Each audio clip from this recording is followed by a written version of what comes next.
We're recording! Hello, everybody. It's Matt. I forgot what I had to say. Welcome to the show. We are the Bonsai Movie Crew. Welcome to the show. We are the Bonsai Movie Crew. I'm Matt, and I'm here with Joseph and Karen. It's me again, so it's going to be a little weird. It's going to be a little weird. It's always weird when Matt hosts. Okay, so we're just going to go right into it with what everybody's been watching. I mean, news? News? Yeah. With news. You got this, man. Yes! We're going to go in with news. These are my favorite episodes. Okay, Joseph. All right, I got a little bit of news. So I'm going to start off with a few trailers because there's some trailers this week, you know? I watched the second trailer for Super Mario Brothers. It had pretty much whatever the first one had. Pretty much. I didn't know there was a second one. I think it just came out. I don't really want to get too much into the Mario Brothers Yeah, stuff. I don't. I like going into movies blind. I watch one trailer usually. Yeah, one trailer, that's good enough for me. If it pulls my attention, that's all I need. I don't usually even watch a trailer unless somebody goes, "Hey, you should check this out." Right, yeah. If I can avoid a trailer, then I'll do that. Yeah. But, all right, so I got some trailers this week. There's a trailer up. Actually, I just saw this today. I think this just came out today. It's a movie called Blood. It's got, I don't know her name. She was in some stuff and everything. That's real clear. That's very descriptive. Can you give me any hint at all? Maybe I can help. Don't know her name. I'm usually pretty good at this. She was in some of the Mission Impossible movies. No, that doesn't help. She I don't know. Hold on a second. I'll tell you in a minute. Let me. I mean, you don't have to. I was just trying to be helpful. Okay. I was just trying. I'm gonna help you out. Okay. Her name is Monica Bellucci. No. Is that a real person? Yes. Michelle Monaghan. Close enough. Monaghan. She was in the first season of True Detective and stuff. So I gotta see pictures. I'm not good with like names. This isn't a very this isn't really. I mean, I guess it's what she looks like. Oh. Yeah.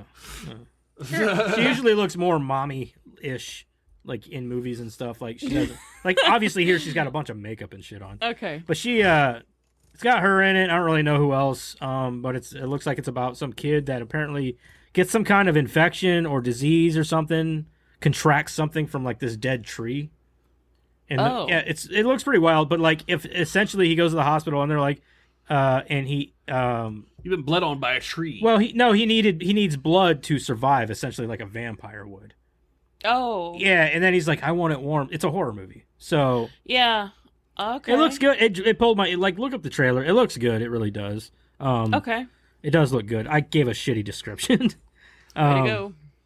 No, well, what kind of description can you really give after just a trailer?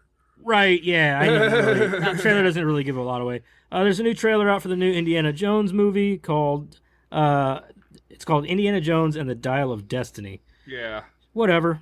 I might see it. I'll watch it, probably. I watched The Crystal Skull and I didn't think it was bad. You know how we talked about I know when to quit? Yeah. I'm not sure if I know when to quit on that one. See, that's what I'm saying. I'm probably going to watch it. Yeah, well, I think it's because it's childhood, right? Like, childhood stuff I watched to completion because I didn't know any better. Yeah. Well, I just... Indiana Jones, I don't think I can quit that one. And he's getting really old, too, man. So, I hope this is the last one. From what I've heard, this is supposed to be the last one. Well, the last one was supposed to be the last one. That's true, also. I should think Shia LaBeouf kind of remember Fast and the Furious? This is the last job, man. Yeah, last job. It's always the last one.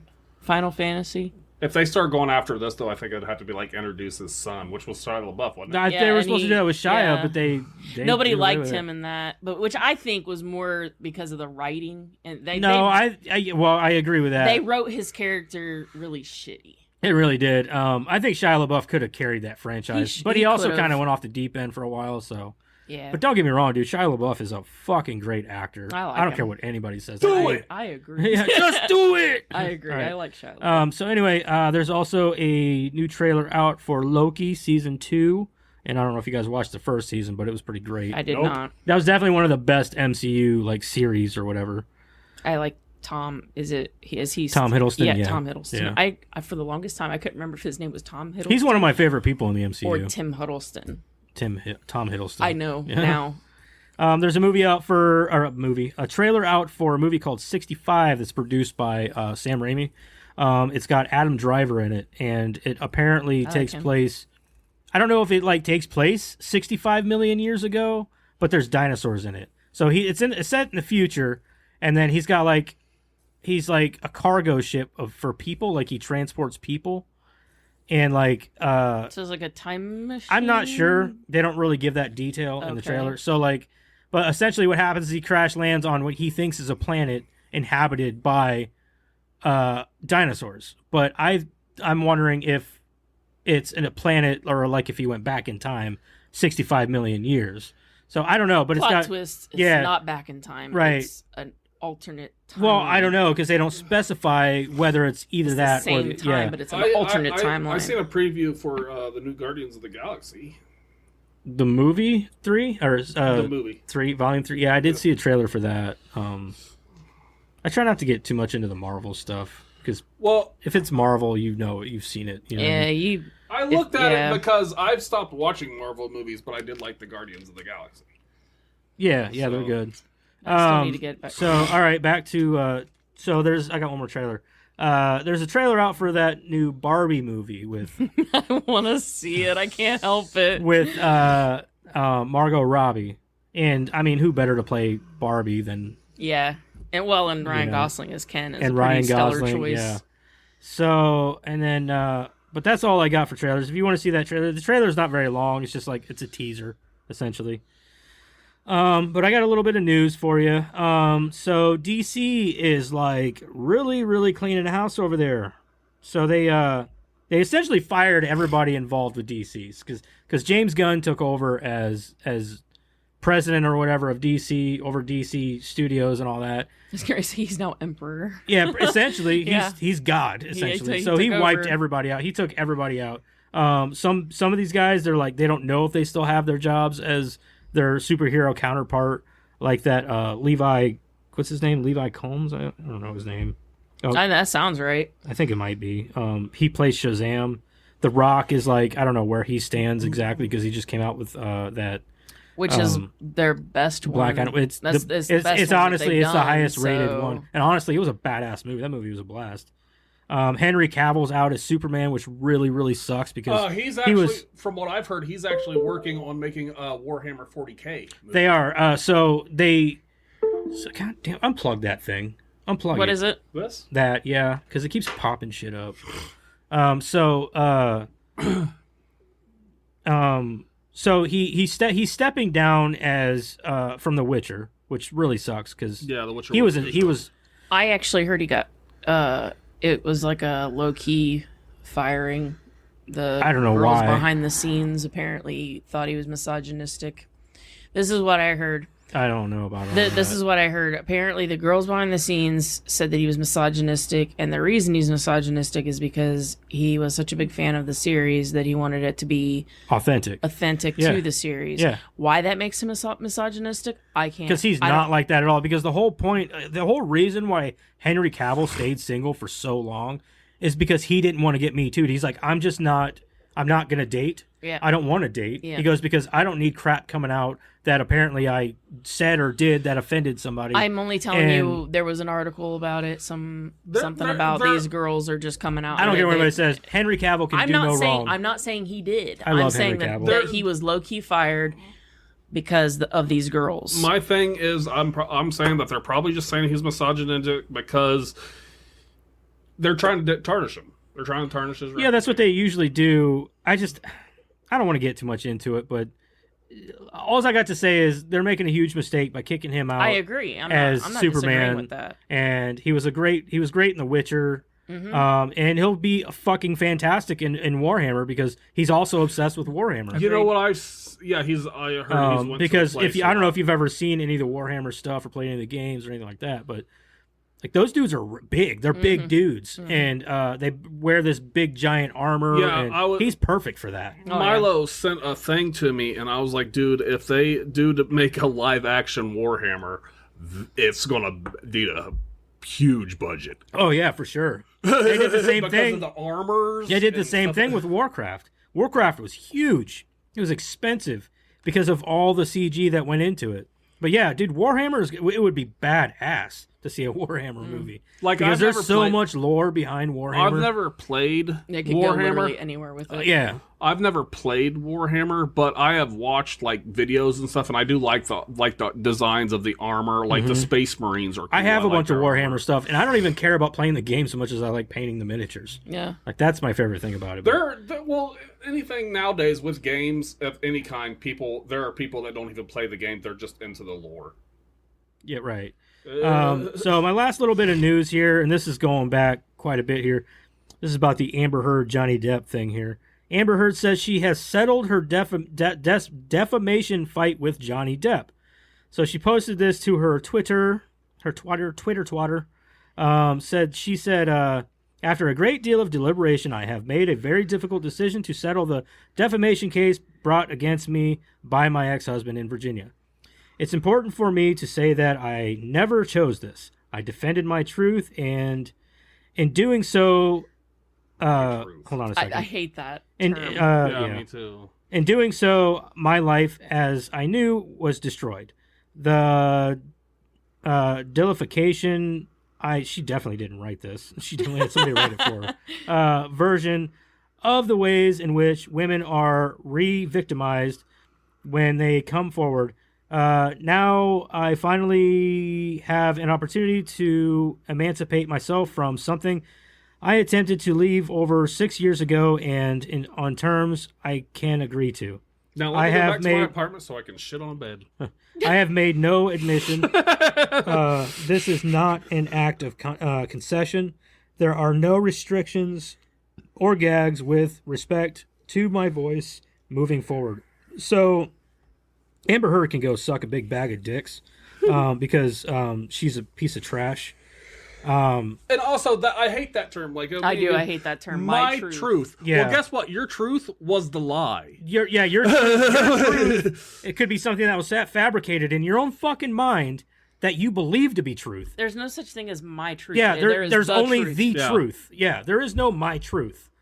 So, and you're right. I hate that term too. It's such a it's such a pretentious thing to Anytime say. somebody says my truth, I instantly dismiss you. Yeah. Oh, for sure. Yeah. Yeah. Like you just made yourself sound foolish. Yeah. Your truth. I'm instantly not listening anymore. There's only one type of truth, and that's the truth, the only truth. Correct. So, but I disagree. Fuck she Amber. didn't even settle it. Her insurance company paid it. Oh, for sure. Yeah, she's not paying anything, and she definitely didn't write that. You know, she had one of her fucking minions do it. Yeah, shit. her publicist or whatever. She but I heard she's she's a fucking nightmare to work for anyway, because she's fucking mentally abusive and shit. So, well, I mean, yeah. She's had You're her. telling me that a guy that's been in the business this long. Yeah, for what? Fucking almost 40 years? And has dated the kind of powerhouses that he's dated. And his own ex that he was with. All of his exes. Well, the ex that he was with the longest and had 2 children with. Who came out and was like, "You're a fucking liar." Yeah, she has every reason to hate him. He left her for Amber Heard. Yeah. She has every reason to hate him, and she still came out on his side and said, "You're a fucking liar. He never hit you. He's not put a hand on you." She did it right there in court too. Yes. Yeah, I know. So, I'm sorry. Tyler said that Jason Momoa basically went on bench and just made fun of her. That doesn't surprise me. It doesn't surprise me. I don't think anybody in Hollywood really defended Amber, nor do they like Amber. I can't remember. There was one actress, and I cannot remember who, so don't ask me who. But one actress, they took her statement. Claire Delevingne or whatever. I don't remember her name. She's an I know who you're talking about. She went on her statement and was literally saying that Amber Heard's reputation in Hollywood is that you keep your husband away from him or from her. Oh, I don't know about that. So kind of like Angelina Jolie.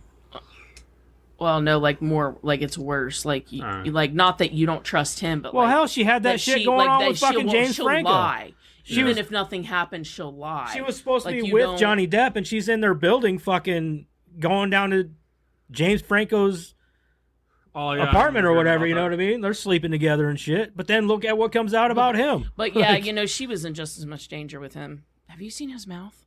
No, I'm just saying. He might eat her ass. Have you seen not her mouth? ass, but I mean like just eat her. Yeah, I heard like Tyler said that Jason Momoa said when they were working on like Aquaman. on Aquaman that like he saw something in the water because he was in the water or something with Amber Heard and he thought it was a fish. It turned out to be a turd. Oh, kind of that. You know what that reminds me of? Caddyshack. That's hilarious. It's a bit nutty. That's a bit nutty. All right, but that's all I got for news and all that this week. So That was good. Yeah. Good news. yeah, Okay. I did my research today. Good job. So now we're on what we've been watching. Yes. Do you want to go first, like you always do, or do you want? Well, Usually, you make yourself go like, "Well, I'm hosting, so I'm going to go first." well, yeah, I'm gonna go first. Go No, nuts. Karen. Oh, okay? Well, mine's long. I got a lot. I watched Seven Psychopaths. I haven't seen that in a long time. I don't so- think I've ever seen that. Oh, it's great. It's so good. Isn't My there a favorite- thing with a dog or something? Yeah. They kidnap Woody Harrelson's dog, Yeah, that's what it is. and he wants it back really bad. Yeah. My And isn't favorite. it like who else in that? I know it's Oh, Oh, it's Is it- what's Sam his name? Rockwell. Sam Rockwell. Christopher Walken. yeah, Christopher Walken. Those are the two I was thinking of. Colin Farrell. Oh yeah, Colin Farrell is in it. Yeah, and because it's a Chihuahua or something, isn't it? it's that they a steal? Shih Tzu. A Shih Tzu. Yeah. But this is like my favorite part in the whole thing is like Christopher Walken walks up and this dude's got a gun on him and he's like, "Put your hands up." And Christopher Walken's like, "No." And he's like, "What do you mean no? I You have to. I have a gun on you. You have to." And he's like, No, "I don't want to." I don't want to. Yeah, it's I love it. I haven't seen it in a really long time, so I I barely remember that remembered from the the trailer. trailer. Yeah, I barely Like, remembered he's like, anything about it. No, I don't want to. Yeah, he's like, I don't know how to do a good Christopher great. Walken. It's a really good movie.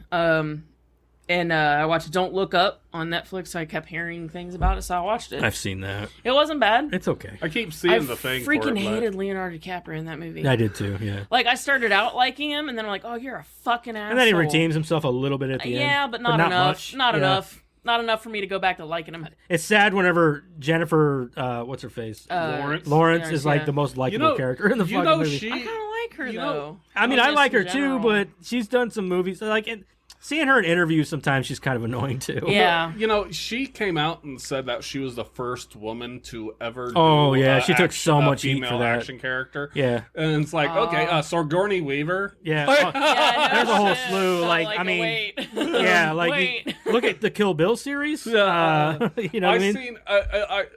Joe, Milo posted something of it, and it was a video of Sigourney Weaver. It was a joke video of Sigourney Weaver thanking her, and then like a whole bunch of other people thanked her, and then That's funny. J.K. Rowling thanked her for inventing the Boy Wizard series.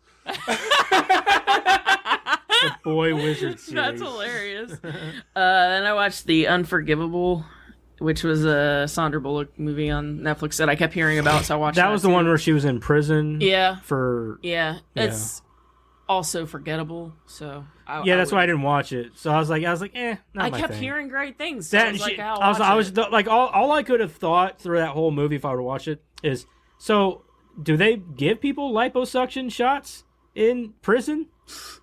Because No, like did she? I think Did, it's because she's not wearing makeup, like a lot of makeup. You know, with what I them mean? Like she lips, normally man, does. I just can't get over it, dude. I don't know, like I can't get over the fucking plastic surgery. the problem and I everything. had with it, it was like, you know, it's like such, you know, everybody's like, oh, it's so good, it's so good. And I'm like, it's also something you've seen 1,000 times. So Right, I'm yeah. just okay. And Jack really, really, really wanted to watch the Wednesday series, and I told him, okay, I will watch the Wednesday series with you, but you have to watch the first 2 movies. So we watched The Addams Family, and then he wanted a break, so then we watched Piercing. So did you watch Wednesday or? I'm getting there. I watched a lot of shit. So I watched The Addams Family, and then I watched a movie called Piercing, which is terrible. Don't ever watch it. That's okay. It was terrible. Then I watched Sweet Girl, which had Jason Momoa. That's a good movie. It's really good, but let me tell you I something. heard it wasn't. Oh no, I really liked it. I figured out the yeah, twist, but I was joking. And I was right. I did that. That was one of the movies where I say I didn't even think about. The Wouldn't that twist. be funny if he was dead? And he was. No, I said some. Do you know the ending? Yeah, I know the ending. Okay. I didn't watch So, it. But I said, here's the Because I was twist. kind of confused right there. I was like, how do you know what happened?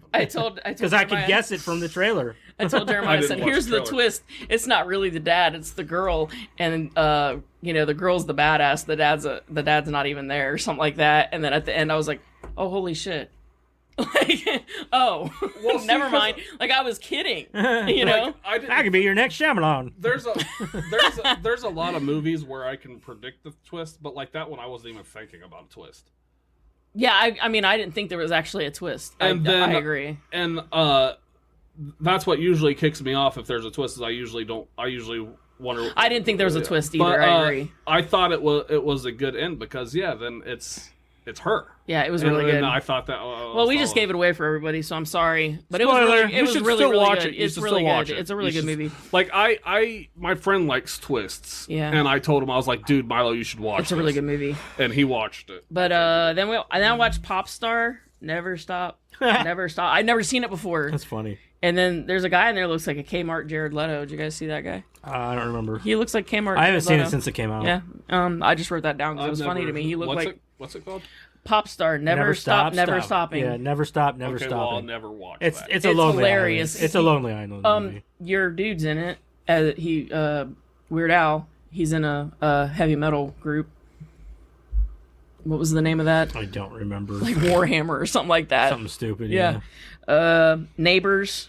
I'd never seen that before. Horrible and movie. I thought it was hilarious. Fucking hilarious, dude. And then we watched Addams Family Values. He liked that also. And then we watched The Wednesday Show. Did you watch the whole thing? Mm-hmm. Jesus, how much time did you have this week? I'm off. Oh, you are. Oh. Yeah. Oh yeah, because Christmas. I always take 2 weeks off for Christmas. What'd That's you it. think of Wednesday? I hate Gomez so much. I told you. I hate him so He much. didn't have My no. problem, there's no charisma, and Gomez has charisma. Yeah. Yeah. Like, you're telling me he landed Morticia? No, he Right, didn't. right, That guy right. didn't fucking land nobody. Right. I seen a thing where it was. I mean, thank God they're not in it very much. But Yeah, that's what I everything said. else, They're only like 2 episodes. everything else is fine. I didn't even mind Fred Armisen as Fester. That he wasn't even that bad. Well, he wasn't that bad because he was only in 1 episode. So like, and he wasn't. Yeah, I don't in- want to see him a lot. Yeah, like if he was in it a lot, I think I would get pretty annoyed. Mm-hmm. But mostly because of the way he talks and shit. Like, Yeah, I don't know. Yeah. No, I didn't mind him as Fester, but like you said, if he was in there a lot, I'd probably get annoyed. And I thank God that her parents aren't in it very often because, like, her as Morticia is fine, Yeah, she wasn't that bad. but like him as Gomez, I cannot stand can't it. do it. I I cannot told you I abide couldn't it. do I it. cannot Yeah. abide it. It's like every time He he's doesn't on have the screen, charm. It takes Yeah. me completely out. Everyone's of like, it. "Oh, he's such a great actor." No, he's not. He's not a good actor. He's not Gomez. He might be Yeah. a good actor in other things, maybe, but Not like really. he's not He Gomez. kind of always just Adams. plays the same guy and everything. He doesn't ever. I don't know. I The couldn't. dude talks like he's got some stuck in his mouth all the time. There's no charisma. There's no. I mean, come the fuck on. He did not land anybody like Morticia. He's not Gomez Adams. He had no charm. He wasn't I selling it for hate me. him. You know, I hate him in that role. I seen a thing. It was a person who made a video, and they said, "Seriously, how do we go from this?" And then it had the Morticia and Gomez Yeah, the from the original. Addams Family stuff to this, and then it had pictures of the Wednesday characters, and he was basically how. He was my I biggest did gripe figure about out- the show. I did figure out the one bad guy. Jeremiah figured out the other one. Yeah, I already knew. It was like Yeah. episode 2. I had figured out mine, and like I knew. like 4 I for knew the him. main. the main one. I knew Yeah. the. I I didn't know who the monster was for sure, but I knew He who was figured out the behind it. monster. I knew. The I other knew who one. was behind it. Yeah, I knew who was behind it So- because I was like, something's off about that one. Yeah, right. That's how I was too. But I was like, maybe. And then- I mean, and then why about- would they want to bring her on? well, then whenever they started talking about like the sister and all this and that, like from Yeah, the oh, family, yeah, I'm like, yeah. yeah, that's definitely her. Oh yeah, yep, that was me. I'm sorry, I didn't want to give anything away. So for anybody who hasn't Well, seen it was so. mostly like the only thing that was throwing me off a little bit. I was like, why would they bring her on for just one season, considering it's like an homage or whatever? right. I was like, maybe that's the plan. The thing about the show though is it's called Wednesday. It doesn't have to be at Nevermore Academy. It could be anywhere. sure, but- no, I get that. I But can't yeah, imagine. I can't imagine that they would take it away from Nevermore Academy. Not Because then not you'd have to right write away, out. Maybe You'd have to write out a lot of those I characters. loved Enid and Wednesday. So did I. love that. I Jessica, like honestly, the kids were great. Like I Yeah. loved all of them. Oh, like yeah. all the kids were awesome. Jessica- Pugsley in it? Yeah, for a little bit. Plays He doesn't. Presley. Just some kid. Yeah, he doesn't do a bad job either. He's not bad. He reminds me of he doesn't remind me of Pugsley from the Addams Family movies, but he reminds me of the Pugsley from the old show. Yeah, I agree with you. So. Yeah, 100%. But Jessica, she texted me or whatever one time. She was like, "You have to watch that movie because Enid and Wednesday reminds me of you and me when we were growing up." Yeah, that's what she said too. She goes, "That is me and Karen to a T." I watched it and I was like, "Yep." She's like, I was always the bubbly one and she was always the dark one, and I was like, "Yeah, I could see that." Yeah, it was 100%. She's totally right. Anyway, that was my 1,000 movie stare for the week. Hey. My bad, dude. Shit. I'm the host. You're in trouble. Joseph, what did you watch? Well, let me tell you, Matt, what I've been watching. Well, I started out. We started watching. I don't know if you guys watched Cuphead. It's a I watched on it Netflix. I watched it with Jack. They got season 3 out, and I haven't started yet. But the kids love the show, so I stopped my my binging of the Always Sunny in Philadelphia to watch Lame. an episode of that every night with dinner. It is lame, but you know what? No, The kids like it, and it is It's funny. not. It is a funny show. I like the show. It's funny.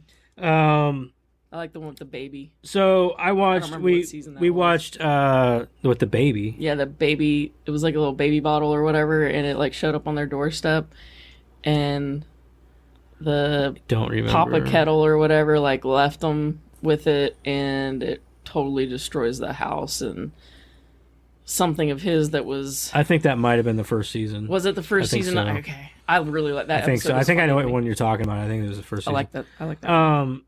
We watched. I don't know if you guys watched the Chucky series. I have not, but I'm going to at some point. I watched the first season, and Crystal really got into it, and she really loved it. I'm going to. And then they released season 2, and I wait for the whole season to come out so I can just binge watch the Me whole too. thing, and it's all out. So so I watched that, and I think halfway through the season, Crystal was ready to turn it off because of how annoyed she was with just Oh. the series. I don't like the series at all. I don't like it Oh, really? Yeah, I don't. I think that I think Chucky essentially at this point is a fucking joke. He's a parody of himself. I wish they would have just stopped at the third movie. Yeah, for sure. Or at least continued it like it was a fucking horror movie and not like a joke. I didn't think they did too bad with the movies that they did, like the Cult and what was the other one? Cult and Curse. Curse. It was yeah, Curse of and Chucky, then Cult of Chucky. weren't bad. They were okay. They were low budgety, but they were still good for what they were. And they didn't kind of. But then again, this takes place right after Cult of Chucky. The series does, and I'm not happy with it. It's not. I don't know. Maybe I shouldn't watch it then. I mean, you can if you want. I'm not saying don't, but I hated the. there are so many cringy fucking moments in this series. I really hated Bride of Chucky, and I hated. I didn't mind Bride of Chucky. Seed of and Seed of Chucky. Chucky was fucking terrible. The I movie hated. was terrible. I hated those two movies though because I felt like he was such a joke. So It's I probably worse. won't like It's the worse. series then. It is way worse. The new one's crap too. It's They're just not- bad AI, and then on top. Well, of that, yeah, they got they the try to make you CG. feel bad for them. Oh, you're talking about the remake. Yeah. The remake. Yeah. No, I don't know. Oh yeah, that one was bad. I didn't like it. Yeah, I didn't care. I didn't want to feel sympathetic for Chucky. No, Not not at all. But this one, I don't know, man. They take some real fucking leaps with it. The writing is inconsistent. It's a fucking mess. It's one of those things where I said it's like the writers just threw up on a piece of paper and wrote around their fucking vomit. You know, I don't understand where they were going with it. It's a mess. I don't know. Some of the shit they do is just completely outrageous. And like I said, Chucky is essentially just a joke of himself. You know what I mean? Like it's Yeah. not. And there's so many of them. They're just a bunch of Chuckies now, and it's fucking stupid. There's more than one Chucky. If you watch Cult of Chucky, yeah, remember there was more than one. Oh yeah. They take it to a whole new extreme in the series, and it's just like. I don't think I want to watch it. And then there's like a couple of different Tiffany's, and I tell you what, I cannot stand Jennifer Tilly. That bitch gets on my fucking nerves, and she cannot act. I don't like her. I don't like her. Her voice is always grated on me a little bit. Yeah, her voice is the, like, I can handle her voice if she was a decent actress. But she's not. She's terrible. And she's also a parody of herself in the show because she's playing herself. She's herself playing herself, taken over by Tiffany. I don't know. Is she Tiffany?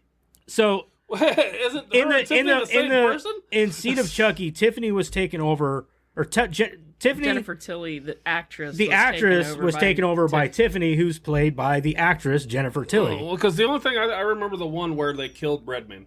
That was Seed of Chucky, the worst one of them all. Honestly, that movie was fucking garbage. Mm-hmm. And then I watched the one where they were in an asylum. That was Cult of Chucky, yeah. Oh, okay. Well, so I'm not like, if the series would just stay on track, like everybody's like, oh man, because the main character is gay and he's got an interest in another boy in the first season, and in the second season they continue with that. I don't have an issue with that. That doesn't bother me. What bothers me is whenever you're force feeding it, like you're making these boys are kissing constantly, or like if you have anything negative to say about it, it's because of the storyline. Exactly, and then you've got like. But then, like, they bring back, like, the thing, or the, whatever they call it, from the Seed of Chucky. What was the sons? Oh, Glenn and Glenda. Glenn and Glenda, yeah. They bring them back as humans, the twins, but they're both played by the same person who's a girl in real life. But they don't go as, like, Glenn looks like a... Wait, wasn't there only one kid? I thought there was, but he had split personality, so whenever they split the soul of the doll, it went into two separate bodies. Yeah, they did. It went into twins. But like, so those characters could have been likable, but they made them so fucking cringy, especially at first, because the second season doesn't even pick up any kind of stride until halfway through.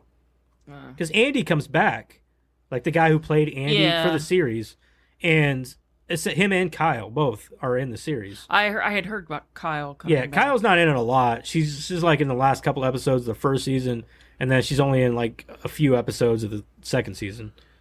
But Andy don't even come back in the second season until halfway through because they think he's dead. And I don't know, it's just a fucking mess, man. And they got this whole, and then like they just wrap up the ending so sloppily, and I don't know. I'll be honest. Is he still trying to get into a body? No, he wants to stay in his Chucky bodies because they're more resilient.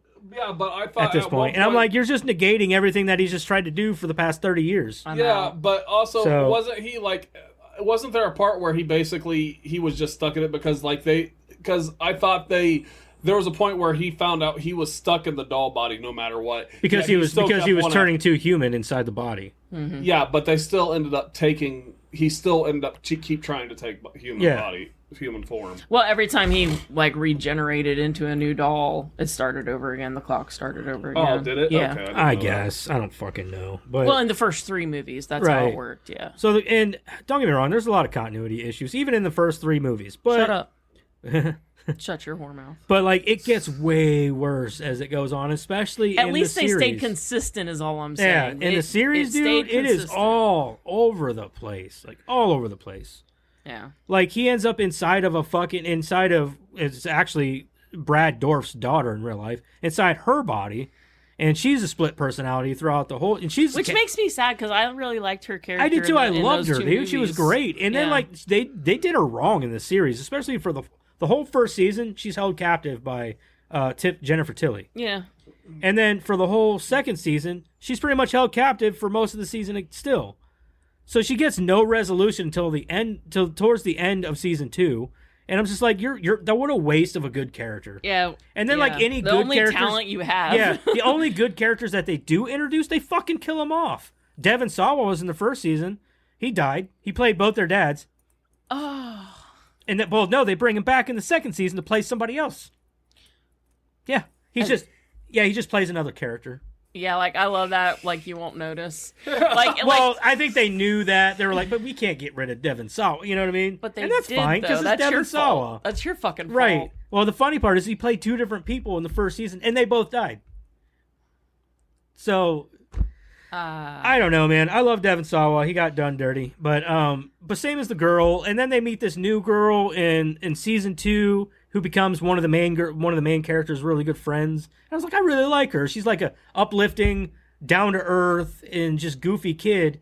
And they just throw him out the window, like literally. But I'm done.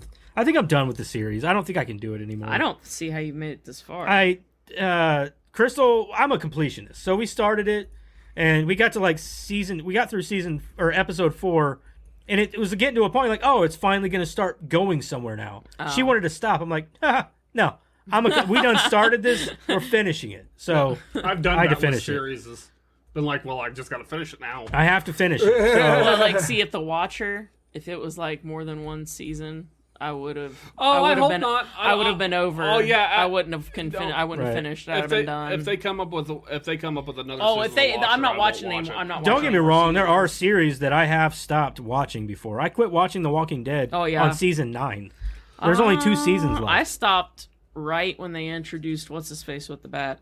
Negan? That's whenever shit got crazy, dude. Yeah, I know, but I was done. I never watched. I was done. A lot of it. I watched a couple episodes with Amber, but that was about it. That's just my opinion on it. You can watch it yourself, make your own decisions. I never see. Yeah, don't ever don't ever take what we say. Like, I don't know. You may love the show. Apparently, people like the show because it's been approved for season 2. So now I don't know if they've greenlit a season 3 yet or not, but we'll see. You know what I've been thinking they've been doing with all these series? They go, oh, nobody wants another one of these seasons of this series, so we'll make it. And then they want like more seasons of this stuff, so we'll stop making it. They go opposite. Well, I find something there because like they had a shit ton of series or seasons of what the fuck was that show with the Sheldon? Big Bang Theory? Yeah, Big Bang Theory. Nobody watched that show. Yeah. People love that show. I never met anybody but my mom that watched that show. Really? Everybody that I ever talked to said that show sucked and they hated it, including myself. It's not anything like... What you gotta do is take away what nerds really are. Yeah, nerds aren't that cool in real life. No, I'm just saying. I watched a couple of episodes because everybody kept telling like everybody, like I like the show. I thought all the ratings great. And stuff. It's it was so good. It's not something I'm gonna go out and buy all. I was like, okay, I'll give it a shot. And I watched a couple episodes and I was like, this is stupid and I hate it.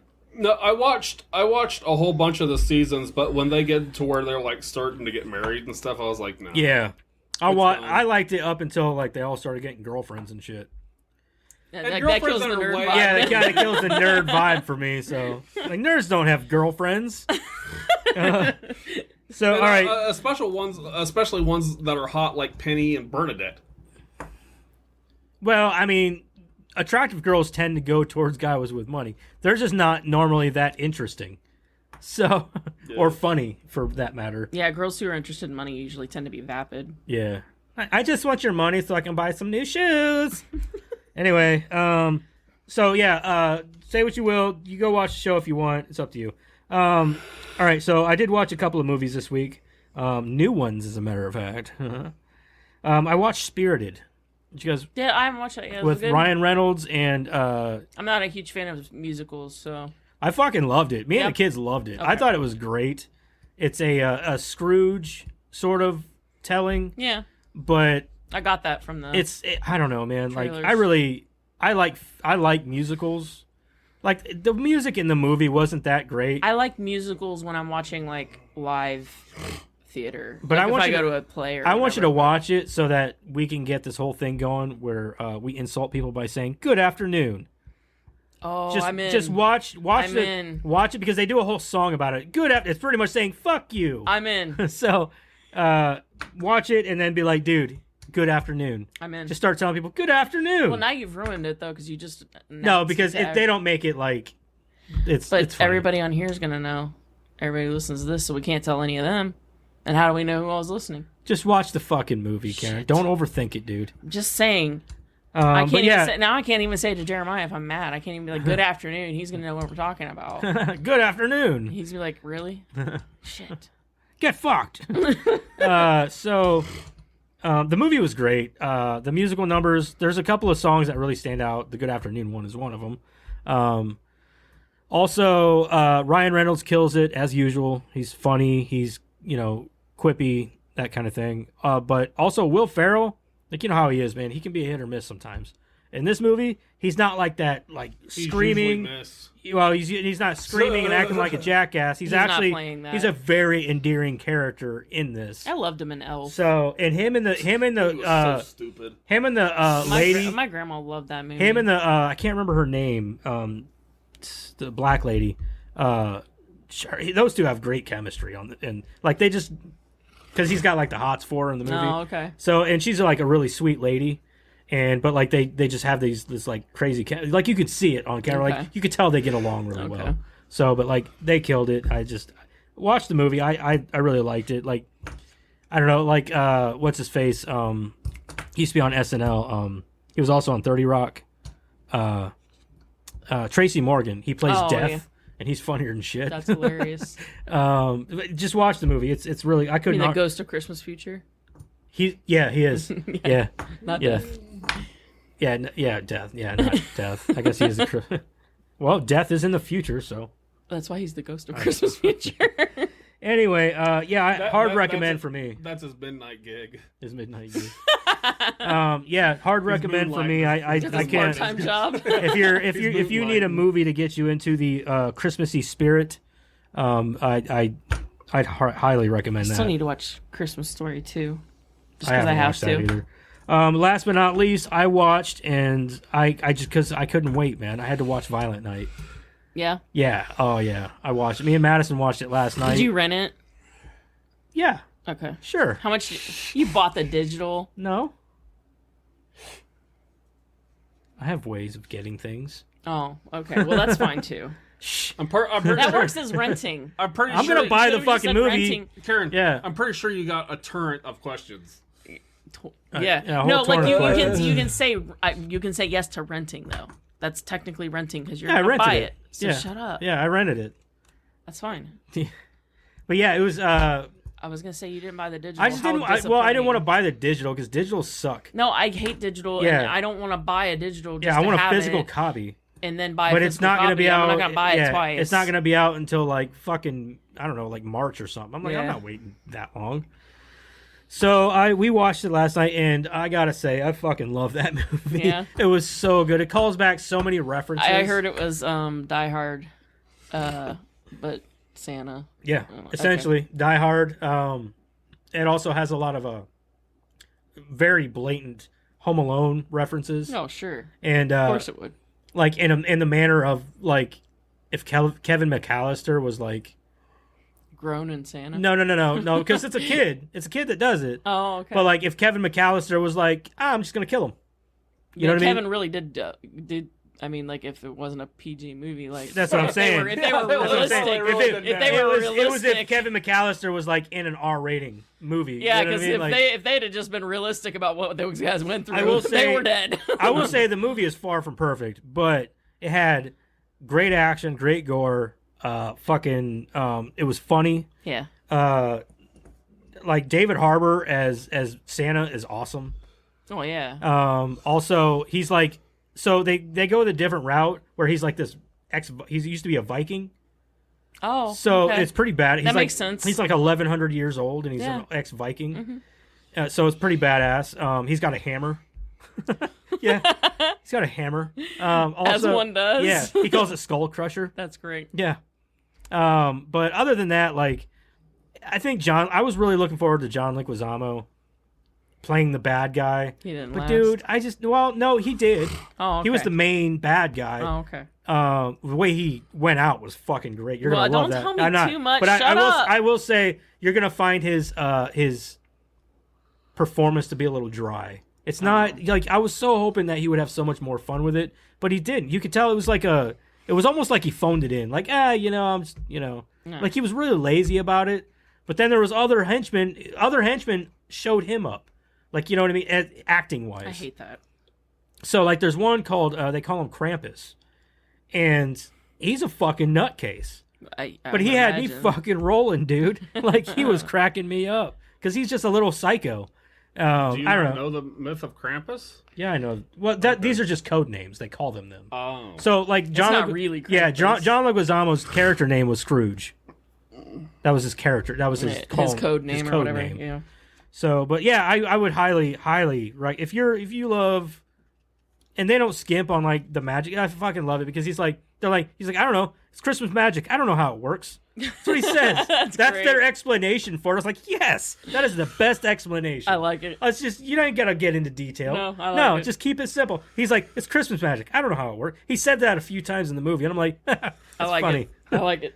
He's like, I don't know, it's Christmas magic. It just works. I don't know how it works. I like it. But yeah, I recommend it. And dude, David Harbour just kills it as Santa Claus. So I loved it. If you like Die Hard, you like gore, you like action, you like funny shit, this is it. So, but that's all I watched this week. That went on for a little while, did it? God, Okay. You're mouthy today. Now it's me. I started watching The Goldbergs. Oh wait, you haven't told us what you watched yet? No. Oh, I thought you did. No. He said he was He going went first. last. Well, he said he was going first, and I shut it off. No, he went last this time. Sorry, dude. He said well, fine. you were and then- kind of dicky about it. Like, No, I'm going first. he said fine, and then he told me to go. Oh, sorry. I started watching the seasons of The Goldbergs. It's like my show that I put on to watch, and then like background noise. So, and then I watched Don't F with Cats. Did you watch it? What'd you think? It was interesting. Yeah. I did not know that's what the story was about. But yeah, because I thought it was supposed to be a comedy sitcom type thing. I didn't know it was supposed to be, because all I ever seen was Don't F with Cats. I didn't see a chase of whatever. But yeah, that guy's mom is dumb. Yeah, you're right. I take you haven't watched it yet. No, I haven't watched okay, it well, don't yet. give too much away. That guy's mom is And dumb. she's fucking retarded, dude. Like, she is stupid. Just watch this series, dude. I want to. Hopefully, if you come back next week, you're gonna be like, yeah. So I did watch Don't F with Cats. I actually had that on my want to watch this week, but I never got around to it Never because got around Jack to was it. like, "We gotta watch Wednesday." yeah, And I'm like, okay. it's Christmas. You gotta What watch am I the Christmas supposed to do? stuff. Tell him yeah. no? I've been on a Christmas kick here with these Well, kids. yeah. you know? I mean, I still have to watch Christmas No, Vacation. fucking Madison sat down and watched Die Hard with me, and she's like, and she's not an action movie person. She's like, what was that movie called? I was like, Die Hard. She goes, that movie was awesome. I was like, really? I'm so proud. I still have to watch Christmas Vacation, Christmas Story. I'm gonna watch Christmas Story 2. That's still on my agenda. Maybe Elf. See, I've thought about watching the Christmas Story Christmas, but it's still, I don't know yet. Well, Maybe. Christmas Story is my favorite Christmas movie.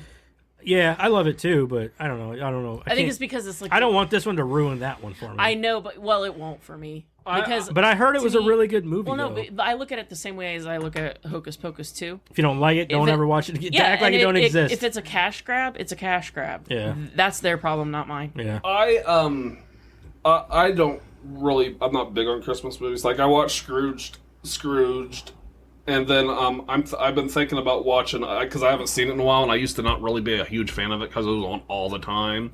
Was Ernest Saves Christmas. So I'm thinking about trying to watch that, trying to find it and watching it before Christmas.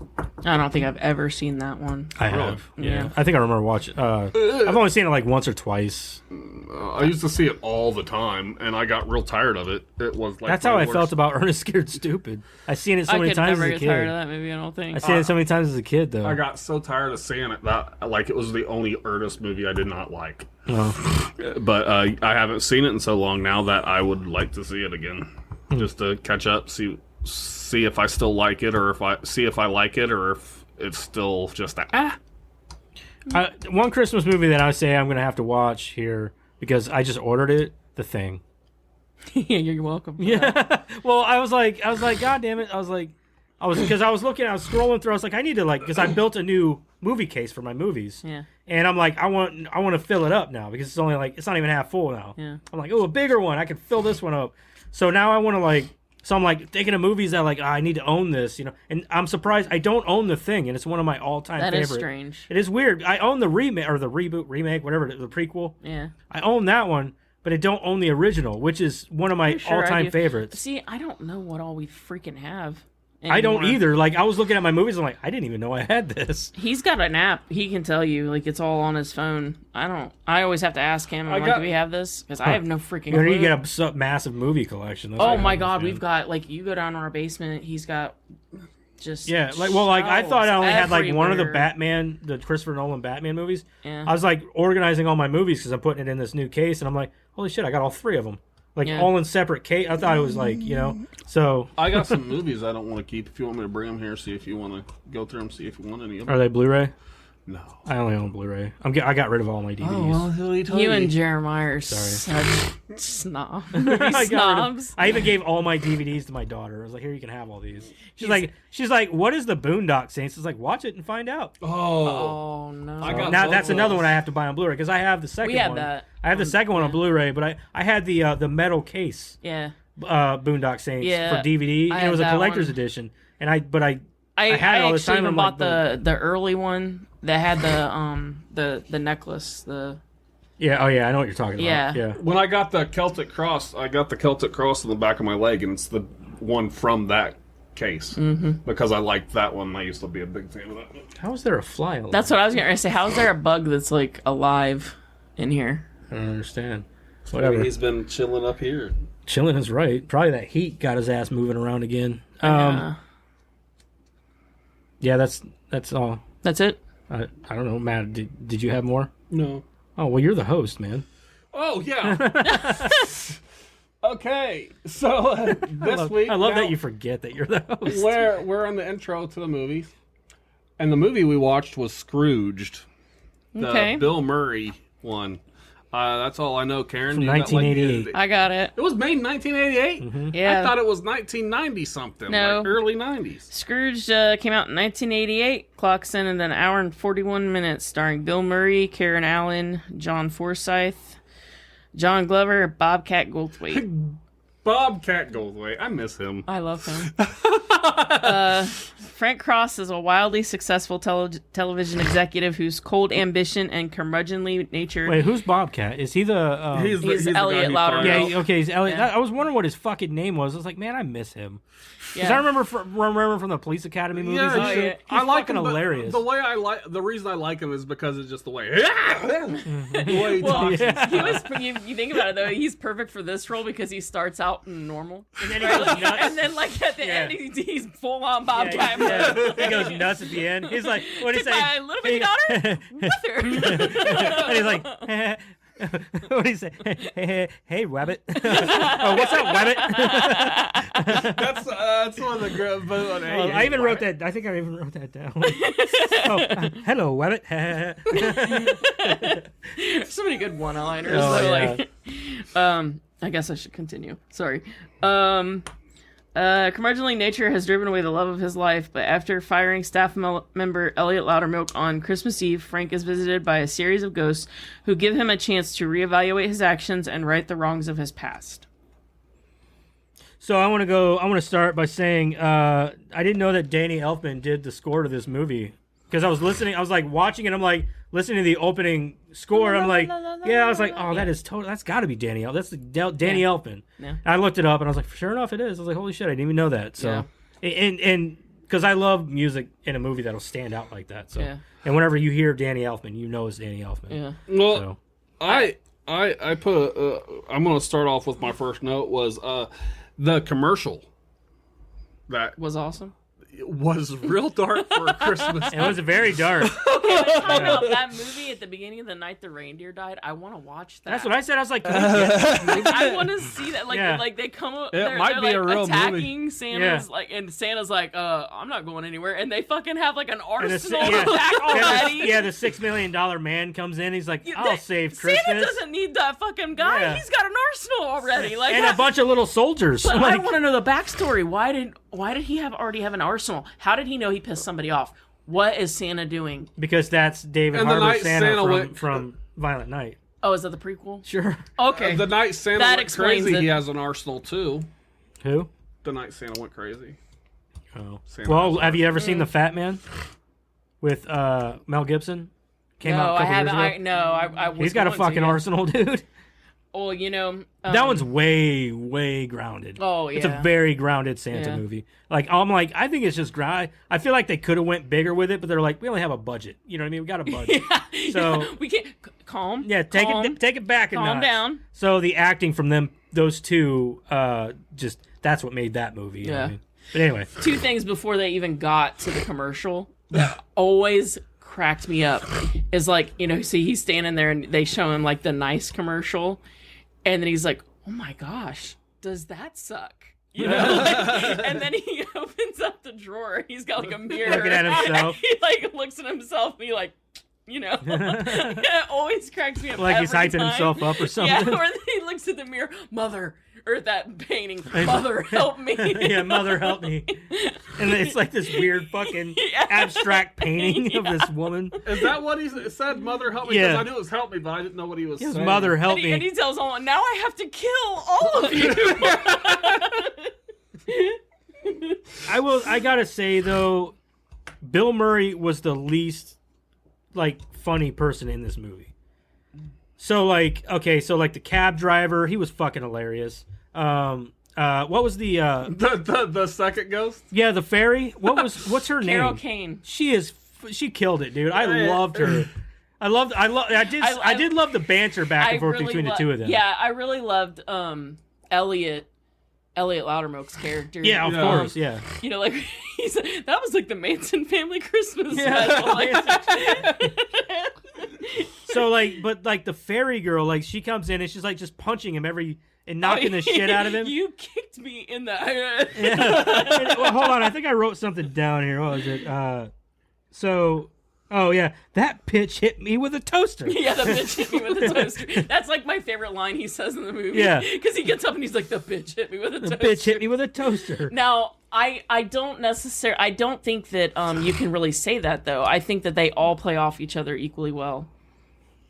Without him, you don't maybe. have that central. Don't get me wrong. I don't think that Bill Murray was not funny in this. I kind of think that like this is one of his lesser performances, I guess. Does it change things for you though? Because here's what I'll say: in most things, especially of that era, right. like it started in Caddyshack, Bill Murray didn't use a script, right? And he didn't in this movie either. They literally just threw scenarios out there. Everybody else was working off a script, but him. Yeah, he just ad-libbed.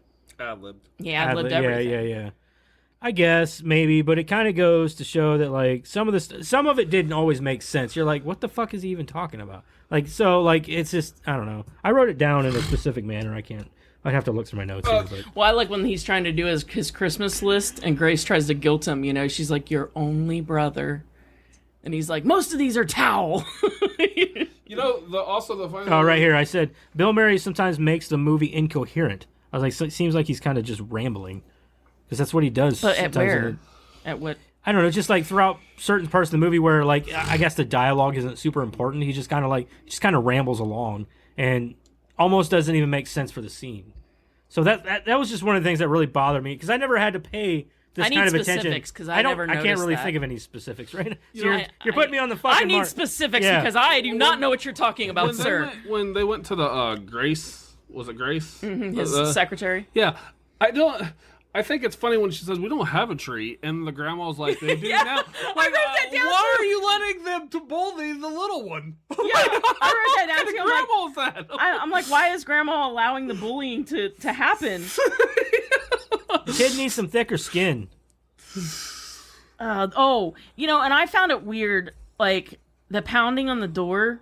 This even bothered me as a kid watching this. On the pounding of the door, you can see like where it's pounding and like it leaves marks, and it even sounds metal. But then when the door blows open, it's wood.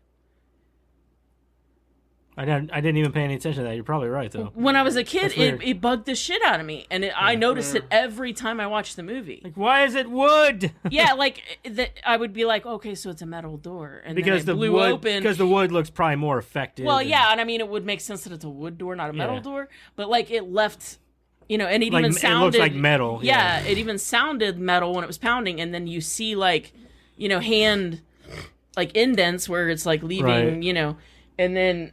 It blows the door open and there's all these wood splinters. But did you guys notice when his brother came to visit? And I know that this is just terrible, but it makes me laugh because I have a very warped and dark sense of humor. But when him and his brother are in his office and he's getting changed to go to that award show, and he's got the definition of cross. Yeah, it's a piece of wood you nail a person to. No, it says a thing they nail people to. Yeah. They couldn't get away with that nowadays. No, I noticed you'd have fucking Karens all And I never noticed. Not you, Karen, but like I know, but I never they'd have noticed. Karens all over the internet just going nuts. Oh, I thought it was funny. Well, you think it's funny, but I shouldn't. Well, But it's funny. Being the way I am, I looked at it and went, "Oh, that's wrong." You see, but Karen, it matches with his attitude. Yeah, Karen, that's my you point. gotta That's why I said I was like, it's so like appropriate other for him to have in his office. Karens will find that offensive. You're kind of like the Gizmo to all the other Gremlins. You get what I'm saying? They're all aggressive, but you're the one-off. Well, I even wrote when at the end where he's going. Now all the men. All the real men. Yeah. All the women, all the real that would not pass today. fly Yeah, out you're right. I thought all the the same they thing. thems. I saw that too. I thought the same thing. And I never noticed like when he stole that lady's cab. Never noticed it before. This time watching it that he flipped her off. Yeah, he did. I never noticed. Straight gave her ass the finger. He was like, Yeah. You know what I think's funny is that guy that comes in, the louder note guy, I think it is, the guy. I would tell him right away, stop touching me. Don't think that it's okay for you to come here and mess with my time. No, don't touch me. Also, the girl who gets knocked out, I think it's funny that he's like, can I turn her head? And they're like, no. I wrote that down But then too. they carry her out by her arms. asks if he can turn her head after he turns it. And then the cracks, too. You can do it. And it's like, see, you can, which I never noticed. You can see her nipple. Yeah. I don't think I ever noticed that either. I was like, holy shit, you can't see her nipples. He's like, I was like, you it's can not- hardly see them nipples. Yeah, I was like, I think whenever I was a kid, I was like, that's not even see-through. What are they talking about? You know what I mean? It's not even a nipple though. It's just the areola. Yeah, it's not even the nipple. You can hardly see them nipples. And they're really looking. Yeah. And they're really looking. I like how his explanation to her though when she shows up and he's like Russian vodka, poisoned by Chernobyl. Oh my god, the part where he's like, I think it was before he was visited by the ghost of the future. Yeah. He's like pouring that vodka, and he's just like sprinkles coke in it. Yeah. He doesn't even not even enough to color it. It's just like, and then it like spills down the side. That's it. Yeah. It's like a little, like not even. That was before the Ghost of Christmas future shows. Yeah. Up, right? Yeah. And it wasn't even. It was like he like shakes it a little bit, like he's salting it or something with sprinkles it, coke. yeah. My whole thing there is you just saw a ghost. So, also, with the amount of time, why did you just drink out of the bottle? Yeah. That annoys the shit out of me if you're watching movies and like they have like this giant like even just like the regular whiskey and then they put a and little they bit pour in the like bottom. a little bit in and then they have to keep doing it like just fucking Just fill that the bitch fucking up. thing Yeah. like Jesus. What was it I think I wrote it down but it was like when he first calls her and he's leaving the message, well, like the ghost calls her and he leaves the message and he's like, it's been, and he looks at his watch, 15 years since we last talked. I think it's really when he throws the water on the guy. Oh yeah. At the thing because he Thought he was on fire. Yeah. My whole thing is it really counts the guy right. I mean, he shouldn't have been counting. He shouldn't have been counting his tip out in the That's dining fair. room. Yeah. That's true. Yeah. You know what my favorite line in the whole movie is? My absolute favorite line is when she brings her little boy to see the show. And he sees the boy, and he picks him up, and he's like, "What are you doing here?" You know, and he's like, and she goes, "That's my little boy," and she picks him up, and he's like, "All right, you beat him."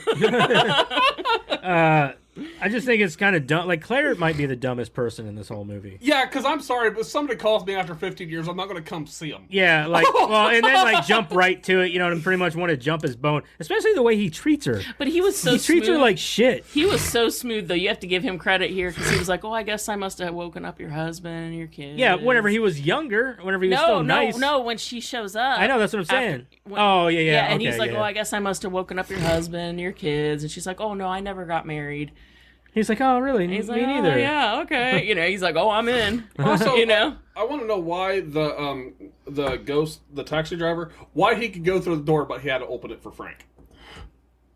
I think that was just part of the gimmick. It was supposed to be funny. Still, wonder.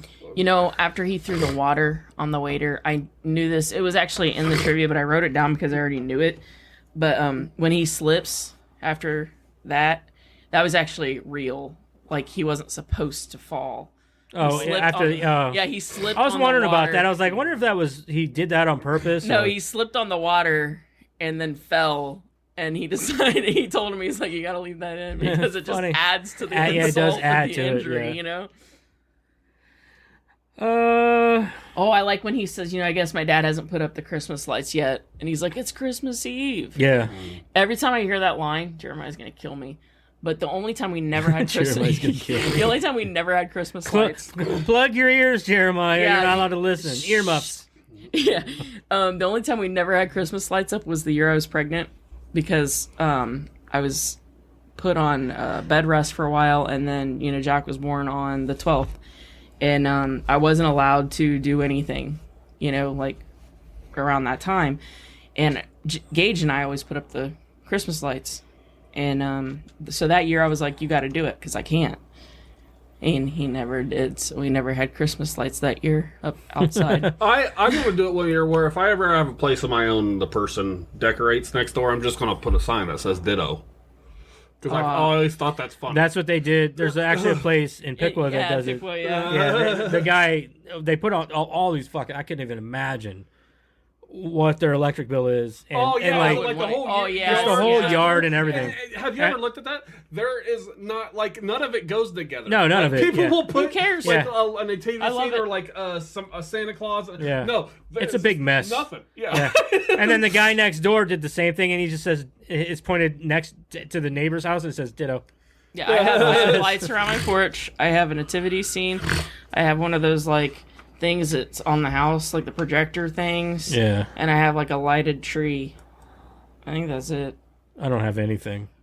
Because I live by a school, and kids like to tear shit up. Yeah, no, I get that. At my old house, the only thing We've thought about it, but I'm like, no, I'm good. At my old Too many house, kids the only walk thing by we my did house. was lights on the porch because there was 19 stairs going up and down. Nobody was going to dick with them, but that was all we did. One of my favorite things is when they go to his brother's house and Carol Kane's floating down the stairs and she's like, "Hi, Cujo."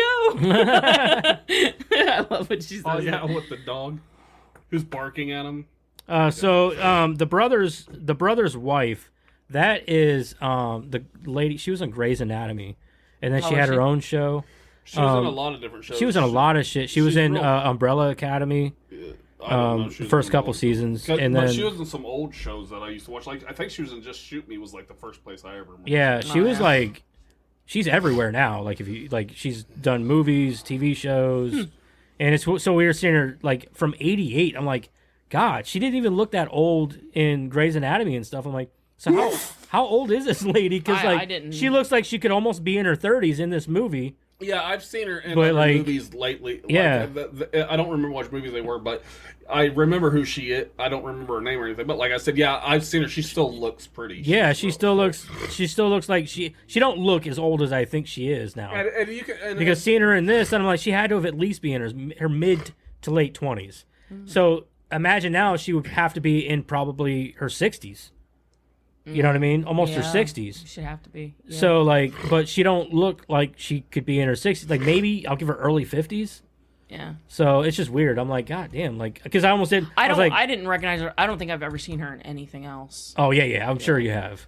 I didn't watch Just Shoot Me. I haven't watched Grey's Anatomy. Umbrella Academy. No. She had another show. I can't remember. It was like a spin-off of Grey's Anatomy. But it starred her. But yeah, it was weird seeing her in this, because she has one of them faces that really stands out. Yeah. I think it's her eyebrows. Fair enough. know. I always hated the Herman dying part. Why didn't he just stay with Claire and never really explain that? Oh, you mean for the future flat thing or whatever? No, when he when he gets up and he says the bitch hit me with a toaster, and then he looks over and he sees Herman. And he's dead, he froze to death down there. Oh, yeah. Why? I never understood that either. I think it was supposed to be more of I get it. A learning, plot point, it's a plot point. Because he even says, "Do you think you could give me a couple of bucks so I can get something for home or something like that?" He says for home, and I think what it's supposed to do is it's supposed to make Frank realize that, dude, you could have helped him out, and you didn't. You didn't, yeah. Yeah. Just a couple of bucks, you probably could have helped him out a little bit, but instead you are greedy and stingy and kind of a dirtbag. Yeah, he kind of is. I imagine that's what Bill Murray really is like in real life. Yeah, he didn't learn much from the movie, did he? No, I think Bill Murray comes off to be a bit of a dirtbag in real life. So.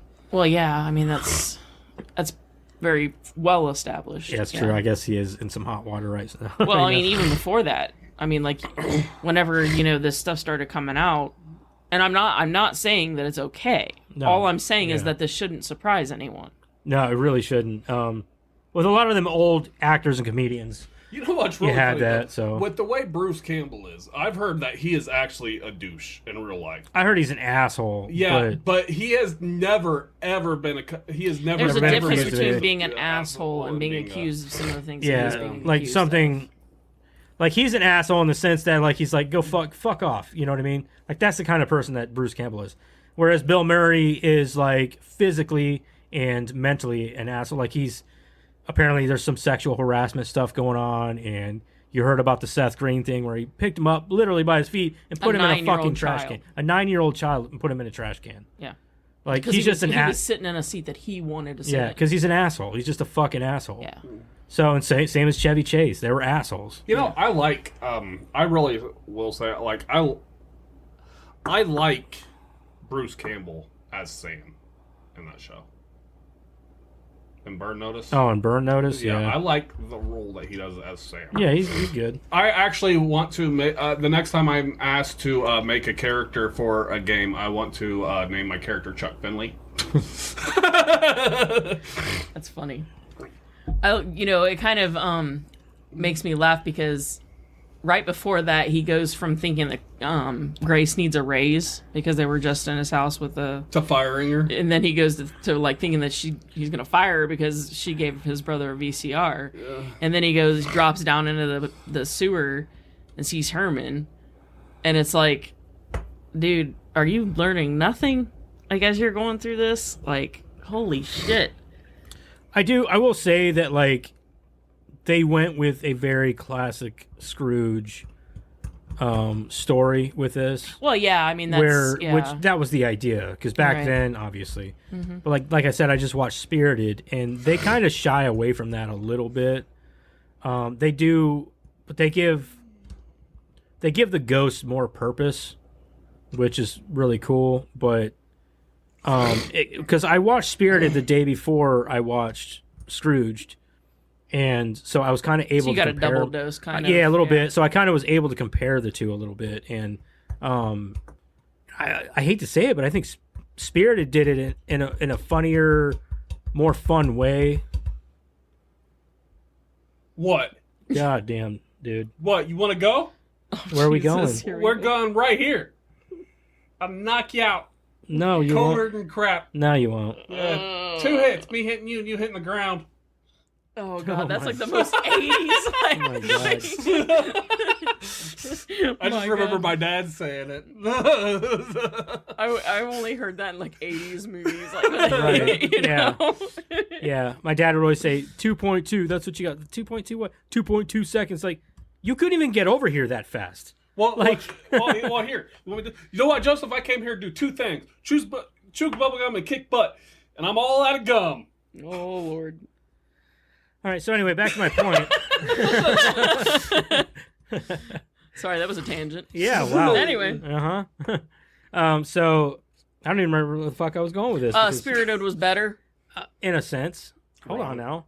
Spirited, I'm giving him the evil eye. Spirited is, I think that if you watch Spirited and you compare the two, for one, you have two major comical titans in Spirited. You got Will Ferrell and... Ryan Reynolds. You got more than that in Scrooged. I understand. Not really. Bobcat Goldthwait. Yeah, for back then. Yeah, but that's what I'm saying. For back then. So back then you had those heavy hitters. Well, Bill Murray being the largest. I guess Bobcat. Yeah. But in this one you have Bobcat was really big in the 80s. Yeah, he was. Yeah. He died. When did he die? He didn't die. He ain't dead? No. I was gonna say I don't think he's dead. I've seen some stand up from him like a few years back. Really? Mm-hmm. Huh. I don't ever hear from him. You guys don't talk anymore? No, we don't talk anymore. He still talks to me, man. Does he? Yeah. Jeez. I think you pissed him off. Well, man, hey, man, if you're hearing this, give me a call. I'm glad you're alive. Wouldn't it be funny if he did? Wouldn't it be funny if he like did call you one day? That'd be fucking hilarious. It was like, dude. that is great that you listen to Because our as show. soon as Could I you please- answer the phone, I'm gonna know exactly who it is. You know, we've talked. I'm about not dead. We talked about this before, but my favorite Bobcat Goldthwait moment in a movie is in One Crazy Summer when he's he's in that movie. I need to see that movie again. He's talking to that one guy, and he's like, "I'm gonna tell you a story about this fat kid, and everybody was mean to him, and they picked on him." And he goes, "Egg, were you the little fat boy?" And he goes, "No, but I used to grab him and go, why are you so fat? Why are you so fat?"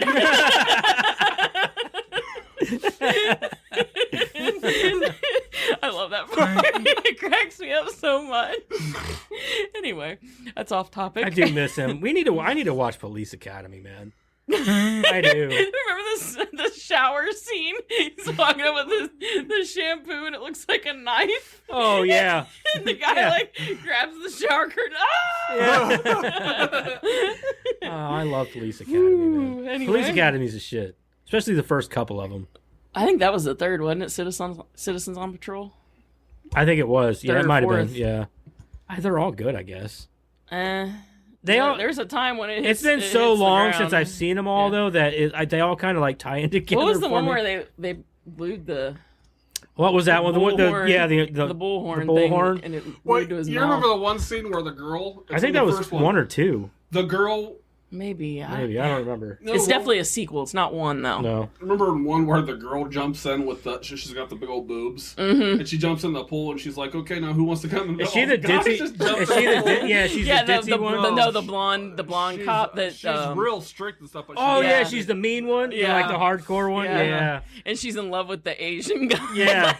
She's always like Yeah. pulling him over. Oh my god, I miss those fucking movies. I need to watch those. I bet the you could stuff buy them that all. they did. Oh, I'm I sure. bet you can buy them all in a pack. Probably. The stuff that they did in movies in the '80s, you could not get away with nowadays, man. And the problem is that it's really funny. Yeah. Like, well, I guess it's sense of humor. Dude, you know, this week I Like, watched. Bachelor Party. I God, watched- that movie. The movie is so funny. This week I watched. I was just flipping through the channels and I seen the Three Stooges.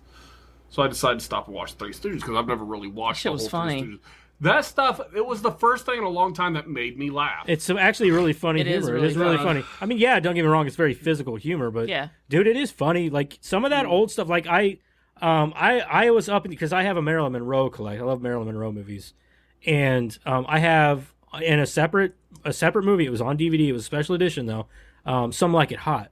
And it was one of my DVDs that I had to part with my daughter. I'm like, I don't even know if I want to give you this. Like, I love this fucking. I guess Yeah. it's really it's a funny movie. Yeah, and some of the old like Charlie Chaplin silent films. Yeah. They're really funny. They can be very funny, Yeah. and I because I want to see The Great Dictator yeah. that he's in. Yeah. I've heard it's a really good one. I haven't got to see it. It is. It's very good. have you ever seen Some Like It Hot? No. Marilyn Monroe? No. It's good. If you haven't, if you get a chance, dude, watch that movie. It's very, very funny. Yeah. I haven't seen any of Marilyn Monroe's movies. She actually did some decent She did. acting back in the day. She's got another one called Niagara. That's actually not a romance comedy at all. It's actually a thriller, which was really good.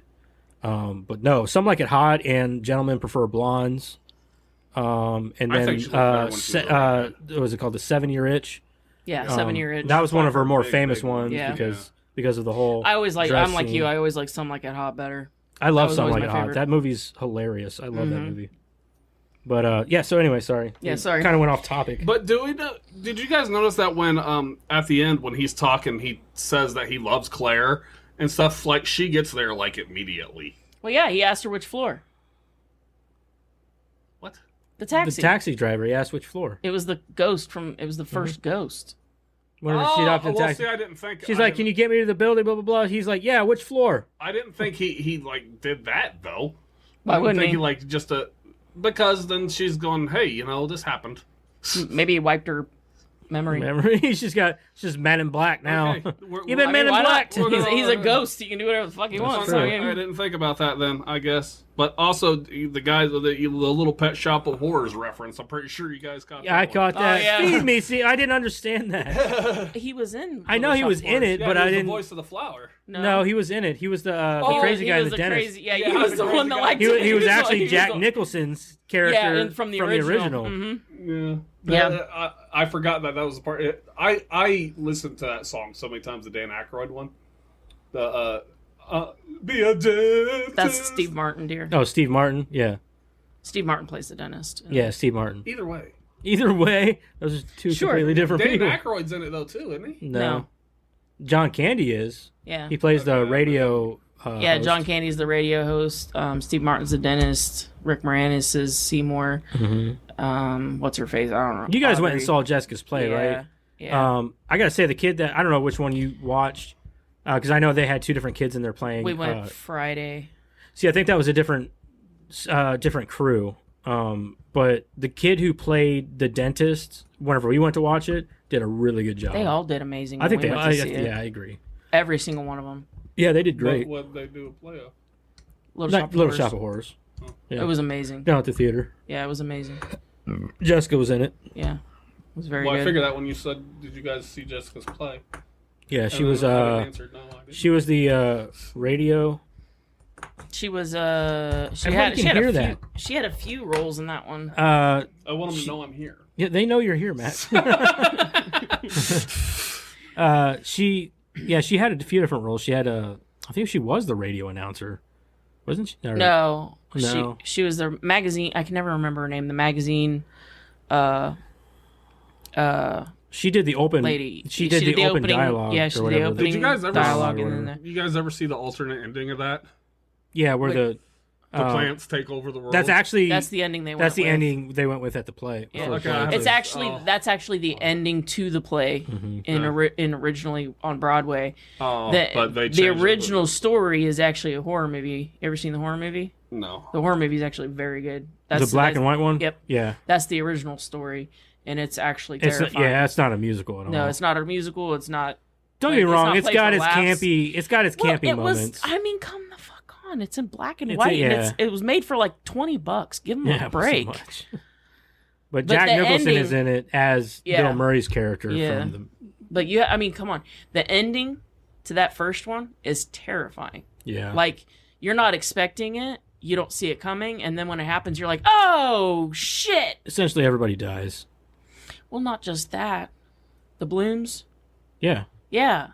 That you're like, you don't see that coming. I guess is what I'm saying. Yeah. Like it's probably the first time in movie history where you're like, "Oh shit!" Yeah, it kind of fucks you up a little bit. Yeah. But we're not talking about. Yeah. Anyway, we keep doing that. What are we doing? So inside of that robe was terrifying. Yeah. Inside the what? Inside of the. I mean, that was terrifying as shit. The first time. He's like, "May I?" And then he like opens it again, like. Yeah. Like I would. I mean, yeah, so he said, "Did our effects department?" Her effects like the fucking noise that comes out of there. He's like, "We're gonna get phone calls." Did you? I remember one of the times I seen that when my cousin Jessica was real small, and that scared the crap out of her. I don't blame her. Yeah. You know what it reminded me of? Is whenever it reminded me of whenever Freddy Krueger opened his. Oh, and you heard all the souls screaming. Yeah, that. Where it was like circling. Yeah, I know what you're talking about. So why would the kid end up in a padded room just because he wouldn't talk? I didn't understand that either. I get that they're trying to scare him straight, but it's like, okay. Like, yeah, I don't understand. Like the kid. Well, I know that. Well, they mentioned that the kid had seen his dad murdered 5 years prior. I'm like, but the kid is only like 5. Did they right, and he's okay. Yeah, that's when he stopped talking. Oh, I was like, but was he even because his dad died? I didn't know the kid was probably only like 6 or 7. I'm like, but he wasn't displaying any like violent tendencies or anything. I'm like, he just doesn't talk. He just doesn't want to talk. Yeah. I mean, give him minutes. There's times I don't want to talk either. Maybe I don't know. I think his end monologue at the end was not very effective. It was just kind of like he was just kind of going through the motions of. I don't know. I took it like this, and I felt like it was very genuine. The only way, hold so on, I do stop you think for a it's second. why the I fuck think I'll do whatever the fuck I want. between the two of you, I swear to fucking Christ. Anyway. Holy shit, Matt, what'd you do? I don't know. I piss a lot of women off. No, between the I'll do what I want. I'll do what I want. Both of you. I've had it up to here. Well, we'll do whatever we want. Now she's gonna stab me. I do what I want. Yeah, you're across the table. Like, anyway, so I think that you're closer though. You know that, exactly. right? That's what I'm saying. It's like you're across the table. I'm right here. So the end monologue. Karen wouldn't dream of hurting me. Oh, okay. Whatever you think, Matt. So the end monologue, like the only thing that I could really get from that kind of left any kind of message with me was kind of take a step back and look at around you and take your time. Don't I don't know. That's the only kind of message I got from it. What I was gonna say is that what was genuine for me and like what I took out of it, if I were watching that and I was seeing it live, let's say like that was really happening on television, and that part where he's like, it can happen for you, and he like, gets kind of breathless and like he's gonna cry, and he kind of, kind of like that end part where he was like tearing up was like, I like that. That is what I'm saying, like the genuineness of it. Like it wasn't necessarily what he was saying; it was the way he was saying it made you really comprehend that something had happened that changed him, and that whatever he was talking about, that the kindness and genuinity that you really need to take into the season is something that you really should consider, or you know what I mean, like those things that he was talking about. Just the fact that he was so genuine with his message was the part that I thought was important there. I thought Rich Claire in the future looked like the Joker. Yeah, she was kind of creepy. Yeah, she's all makeuped up and shit. Yeah, a lot. Her face, like with it was really kind of. She had like very white makeup on and then like black lipstick. And I was just like, Jesus. And I didn't. You said earlier that you thought she was stupid. I don't think she's stupid. No, I didn't mean like stupid. I just think that nice. Her problem is like she's naive. And I don't think she's naive. I think she knows exactly what she's doing. I just think that she's hoping that her niceness bleeds off onto him. No, I think that she literally just wants to be a good person to the point that she doesn't care if you're a bad person. She just wants to be a good person. You know what I'm saying? Like, she doesn't care that you are a bad person. She just wants to be a good person to you, regardless. She's just a naturally good person. Right. See, also what I was like with the Ghost of Christmas Christmas Future, like where he goes to her and she's like all evil. I don't see her changing like that. I don't see that change happening. Well, the point though that it's trying to make is like when he looked at her and he said, "Scrape him off, Claire." Yeah. That is supposed to have struck a chord with her, and over time it would have. That's what it would have done to her. It resonated in something bigger because that's what she said to her friends. And that was a turning point for her. So if it had gone on, then it would have molded her personality into more of a heartless being. Right. But I love when his boss calls the what do you call it? The studio.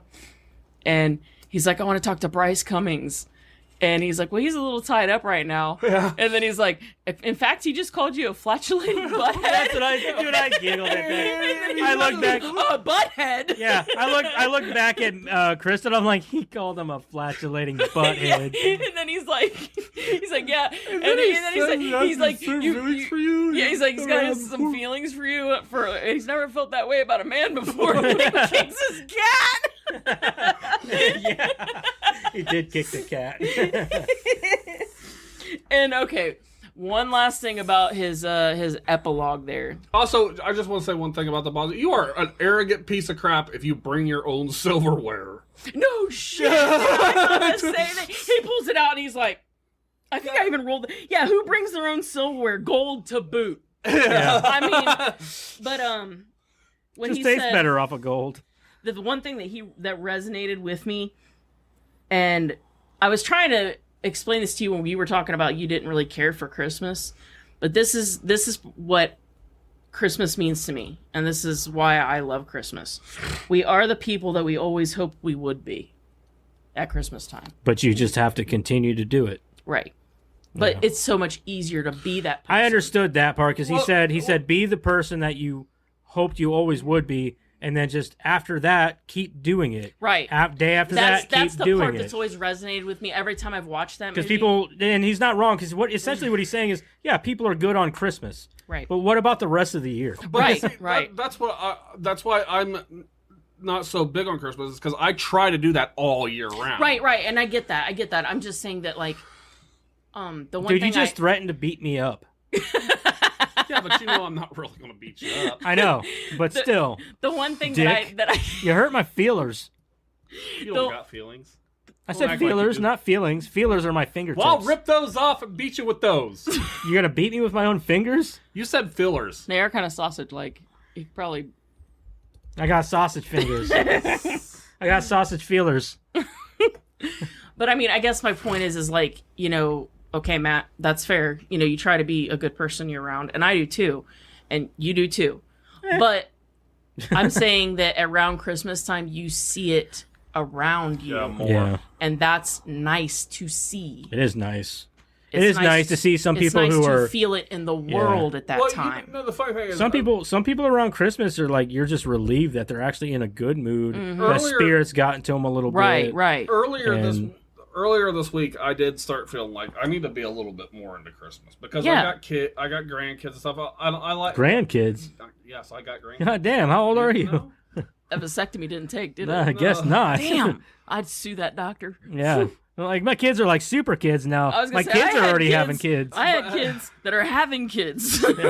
But no, what I meant is, I have nieces and nephews and stuff, and I don't want them to think. But like, my thing is, I think Christmas has also gotten to where it's so commercialized and it's celebrated for all. 100%. The difference is, what I'm saying is that you take that, maybe you feel that way, and that's fair. You can feel that way, but you take that and you do what you can with the people you know. Yeah. Your family. I don't let my kids do, like, we don't over commercialize it. You know what I'm saying? Like, you take with your family and you do those traditions to keep it from getting that way in your family. Right? Yeah, and like I said, though, I was feeling like I need to get a little bit more into the Christmas thing. I think it's not so much as I don't care about Christmas, because I do care about Christmas. It's just that I celebrate it for different reasons than people do. And I think that the old reason with the whole, the birth of Jesus and stuff should be the way it's celebrated, not because of people just want to be greedy. Because there's a lot of people that are just greedy. Yeah. I'm just saying that what he said there really resonated with me, because I do try to be a good person all year long, but it's nice to be out in the world and see other people feeling it in the world. But these days it's hard to always be a good person, because these days it's so much easier to be taken advantage of. Yeah. Like, people take advantage of their situations and things like that. But you can still be a good... And of course. You can still be a good person and not let people take advantage of you. Right. Mm-hmm. I understand that. And I try to be a nice person. I try to be a good person. But I also always have my guard up, because that's just the way I'm wired, and that's the way I am now. And I don't ever try to hold it against anybody, but you become a certain way after being, and I'm sure everybody here can relate, but used and taken advantage of so many times. You can only do it so many times. Okay, when I used to work with you, there was that one time where that guy walked up and he was giving us a sob story. And that's bullshit. And I gave him $3. And you were like, why'd you do that? You should... Dude, I don't care if he thinks he's taking advantage of me. I did it out of the kindness of my heart. It had nothing to do with what story he And I understand that part. But for me, I look at it like, that man is perfectly capable of work. He is perfectly capable of taking care of himself. Simply all you're doing by handing him that $3 is enabling him to say, I can keep doing this and I can keep asking for it, because people will still keep giving it to me. And that man will never do anything to make his life any better. I understand being a giving person. That's not my problem. You're right. That's not your problem. But if you want to actually help somebody, help them in a way that it's like what they say. You can You can feed a fish a man that'll feed him. You can give a fish a man or a man. Fuck. You can give a man a fish and it'll feed him for a day, or you can teach a man to fish and you can feed him for a lifetime. Yes, but see, also you don't know that guy's story. He might actually not be able to work, but not be able to get SSI because SSI is extremely hard to get. Hey, people. Scrape them off, Matt. I'm just saying. When I give people money, I don't care about what their story is. If they need money, I will give them money. No, well, I do care. You guys didn't. I got it. Didn't care. I got the reference. Thank you. I'm trying to bring it back to the movie here. I gave one guy $5, and he said, "Don't worry, I won't use it on drugs." And I said, "I don't care." That's where you should care. You care enough to give them money. You should care enough about what they do with it. I understand what he's saying. I understand what he's saying too, but once it changed from my hand to his hand, it's not my money anymore. It's his money. Okay. I don't know. I believe in hard work. It's just one of those things that I believe in hard work too. But I also believe that helping people, even they may not see it right then, but someday it might help. It might make them realize later on down the line that wow, I can do something better for somebody. I hope that you're right, Matt. I'm not saying that. I just hope that you're right. I do. I hope you're right, and I hope that's the case. But see, that's the one thing I try to do is even if it's right 1 out of 100 times, it's worth it. I try to see the goodness in people. Yeah, I try to see the good in people. I do too. I try to, man, but it's hard sometimes. I get both sides. Yeah, I'm just saying that I believe that everybody deserves a chance, but some people have been given too many chances. This is where I look at it. If I've given you chance after chance after chance, and you've continued to dick me over, I'm not giving you any more chances. Oh, no, you only get one chance from me. Well, I'm just saying, but if you are a bum on the street, I don't know you from Adam, I don't know your story, I don't know anything, I'm going to give you $5. I don't know if that's going to make a difference in your life or not. I don't know if I'm enabling you or I'm changing your life. It's a different... Yeah. It's two different scenarios. I get it. It's a 50-50 chance what you're doing. Right. And... It's. I don't feel like that's taking advantage of me. Yeah. Yeah. That's a different scenario. A little bit of money to help them is not them taking advantage of me. No. Me taking advantage, like if I let you move in with me and you say you'll pay half the rent and you never pay that half of the rent. Right. And that stuff is like stuff that I won't let you screw me over on. But if it's just like, if you're a dude on the street, yeah, I'll give you a little bit of money. I mean, even if you're not poor and you need gas money, dude, I'll throw you some money. I mean, if I have it and I'm having a good, week yeah, sure, dude, you need $5? Here, I would do that too. If you ever came to me and said, "Man, I need some money," and I had some That's money, different, though. We know each other, so. Yeah, but 9 times out of 10, people you're getting taken advantage of are people that know you. That's true, too, also. Yeah, because, I mean, look how many times, what's his name, took advantage of us. Who? Oh, yeah. Yeah. Son of a bitch. Some bitch. All right. That's all I got on this movie, though. That was all I had. I just wanted to end with that because that's how I feel about Christmas. You know what I did forget? What? Is we forgot at the beginning to say if we would watch it. Oh, yes and yes. Yes. Yeah, I would recommend for sure. Yeah. It's a good Christmas movie. I'd recommend it. I would. But like I said, I bought it on Blu-ray. Why wouldn't I? I've seen this movie every year. Like I said, this is something we watch every year. One of the ones that, like, I just bought it this year, and me and my mom were talking about it. I was like, I want to recommend Scrooge. Well, I wanted to recommend Gremlins. But I ended up having to recommend Scrooge, and I told my mom, I was like, I should just buy it. And my mom was even like, yeah, because you watch it every year. And that's why it's one of the Christmas movies that I always try to see, because Bill Murray's funny, and yeah, Bobcat's hilarious too. And yeah, it's just it's a good one of those good movies that's been overdone, but it always has the same I love it. moral. I love it. Yeah, it's a good movie. And then we talk about the we talked about the movie. So reviews. I'm not going to look up that stuff because I don't do that. Well, I guess I should. You do. Well, we got to give our own reviews. Yeah, first. you look it up. We'll do our reviews while you look it up. Okay. Yeah. That's what I usually do. You can start with Karen. Shit. Fuck. Okay. I watch it every year. Been watching it since I was a kid. Passed it on my kids. I love the humor. I love Bill Murray's sense of humor. Dude's hilarious. He may be a dick, but he's funny. Carol funny Kane. dick. Yeah, he's a funny dick. He's like an uncircumcised penis. God, he wears a hood. Jewish? Yeah. I mean, not Jewish. They're can circumcised. They're just... Anyway. Yeah. She would know. He wasn't Jewish. No, I know he's not Jewish, but he could pass for a Jewish dude. Well, yeah. Anyway.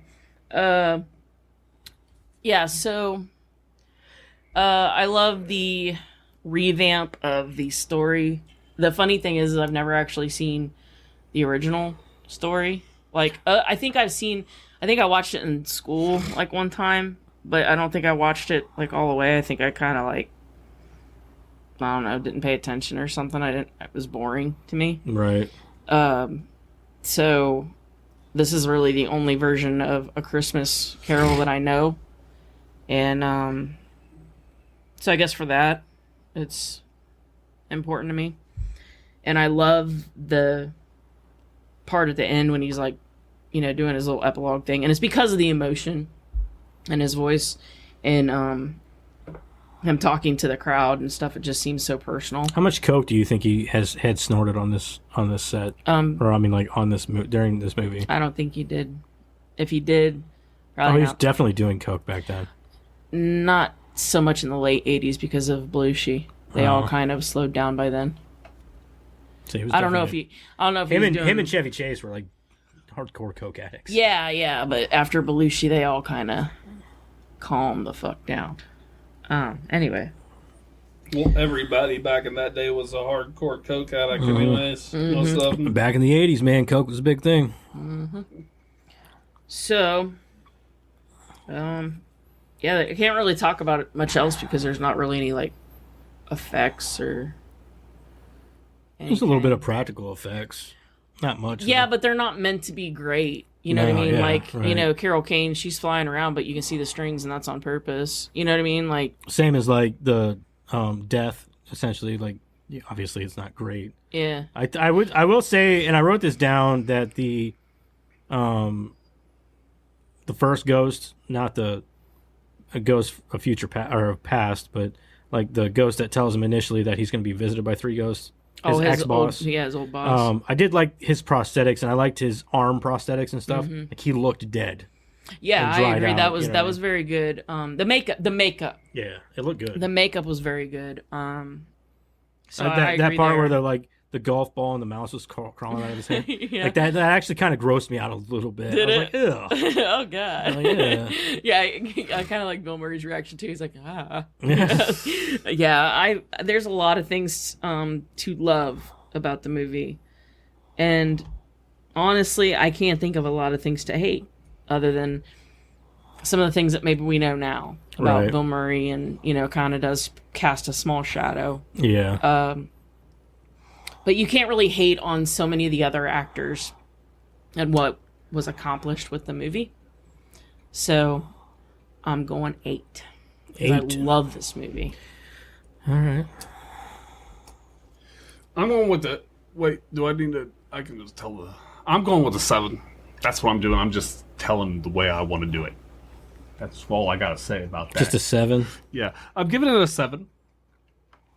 And the reason is because, like, I have trouble rating movies. You know, I'm not really good with the thing. But I like it. But, like I said, there's always room for improvement. Right. And it's funny. And it's got... I would have liked it a little bit more fun. There should have... Bobcat could have had a bigger role. I think he could have been a lot more funny and stuff. And Bill, I would have liked how they just kept showing him throughout the movie. I did too. You know what I mean? Like I did too, but I agree with Matt. If they would have had more of him in this movie, it would have made the movie so much better. Yeah, like I kind of feel like Bobcat kind of was the star of this one. Like he easily could have been. Yeah, and I like Bill not Murray. unless he's Frank Cross. Okay, I'm just saying, like he would have stole the. He's saying he would have stole the show. I like. He kind of does, but the whole point, like I liked how they just kept going back to him. It made it even better when you did see him. You know what I mean? Right. I guess. I like the fact I like Bobcat in it, and I like Bill Murray, and I think they both did a great job. And And they played off each other so well when they were on screen together. And like I get, like I said, usually with it, there's always room for improvement. Like I said, I would never give anything a 10 here because there's always except for those room 2 movies I that agree we talked with that. about. Yeah. Well, the highest I've ever given a movie was 9.5, and wasn't that the Weird Al movie? I think so. Yeah. Well, Velocipaster You really was loved a that 10, movie. and Yeah. The Desert movie Velocipaster was a 10. I didn't watch either of those Well, I don't know if I could say watch both. because I think Velocipaster. it's going to be the opposite of a 10 for me, and it'd be 1. I don't think a hey, don't mock it until you see it. Don't knock it till you've seen it.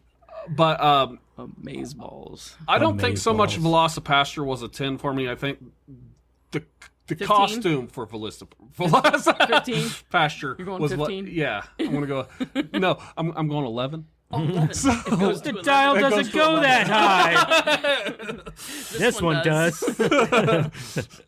But yeah, it's like I said, 7. It's a good movie. The nostalgia, because it's all I've always watched it. It's just always it seems to be one of those Christmas movies that come around. Yeah. And every time it's on, I'll stop and see it because it's Bill Murray and Bobcat, and then A lot of it's so much nostalgia. yes, for and us. also Yeah. I will say from the beginning, I don't know what it is. The Ghost of Christmas Future has been the creepiest Ghost of Christmas Future that I've ever seen. He is pretty creepy. Yeah, and that robe. yeah, It's the robe mostly. Yeah. yeah, and I just It's very really, big and bulky, And it's covered in cobwebs Yeah, and it's stuff. pretty yeah, creepy. and I like it's just like because what really gets me is for a lot of the little like Christmas Carol movies, I always want to know what the ghosts look like. Mm-hmm. Those are the thing that catches me. What do they look like? And stuff. And this one, like I said, all the ghosts were funny. I love the cab driver. I think he's hilarious. Yeah. The old timey cab driver, but how he steals the booze out of the guys as he's driving by. Yeah. You just can't cut a break, man. No, you can't. And it's funny because there he says, "I've been blind stinking drunk," and I'm like, "Really? Have you?" Because every You time haven't I really drank that much. But he kept giving blood, so he didn't need much to get drunk. Yeah. But yeah, so it's just like there's a whole bunch of stuff, and it's one of those movies that has been remade so much, but it always still has the same story. Yeah. Has the same outcome and the same message. And Yeah.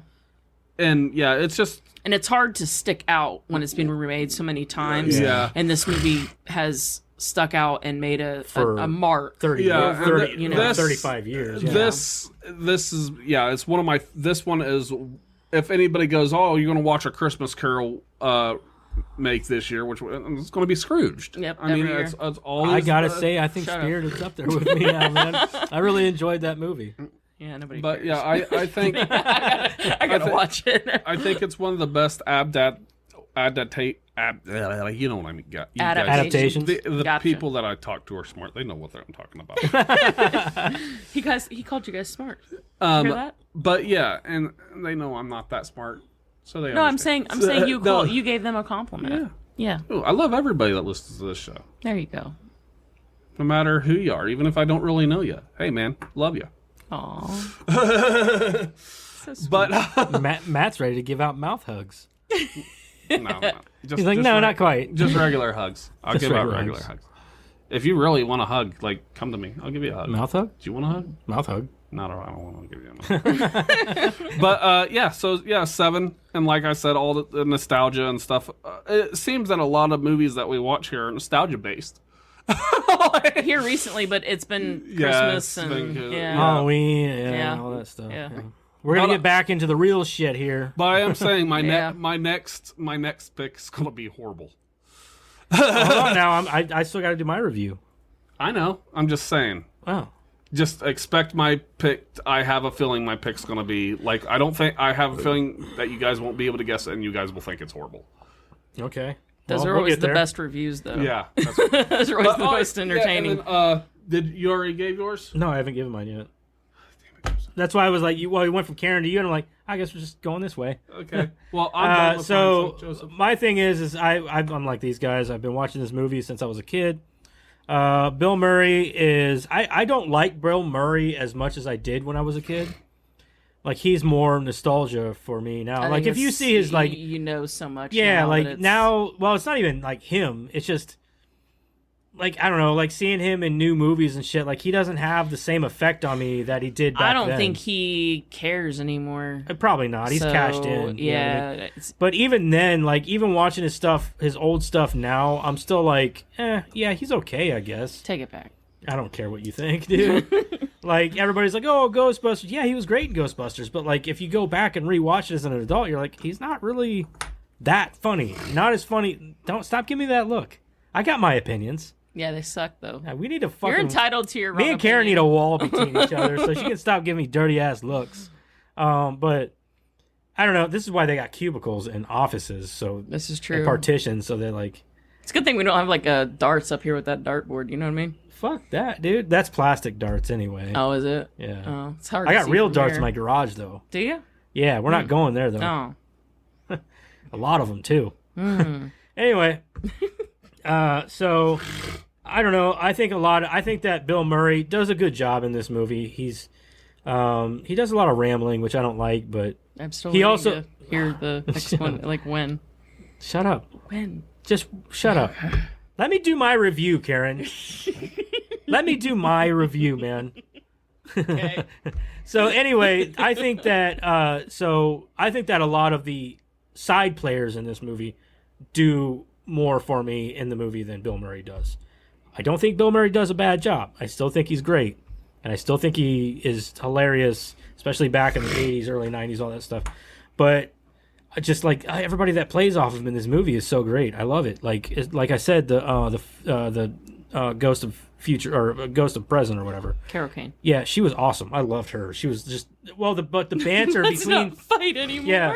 The banter between those two was probably one of my favorite parts of the whole movie. Yeah. Like especially the part where he says, shows up and he "Bitch says hit me with a toaster." The ball breaker suite. Yeah, and then she goes up and runs up and kicks him in the nuts.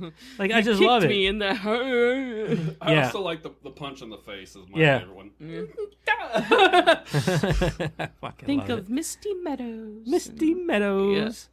Yeah. But I'm gonna have to come in at a 6.5 with it. It's not the best movie ever. It's not the funniest movie ever, but it is a good Christmas movie and it is a good comedy, and I'll give it that much. Because if it was anything else, it would suck. But I do like the movie, and I just, like I said, I bought it on Blu-ray. If it was anything else, it wouldn't be Scrooged. Exactly. Okay. just making sure.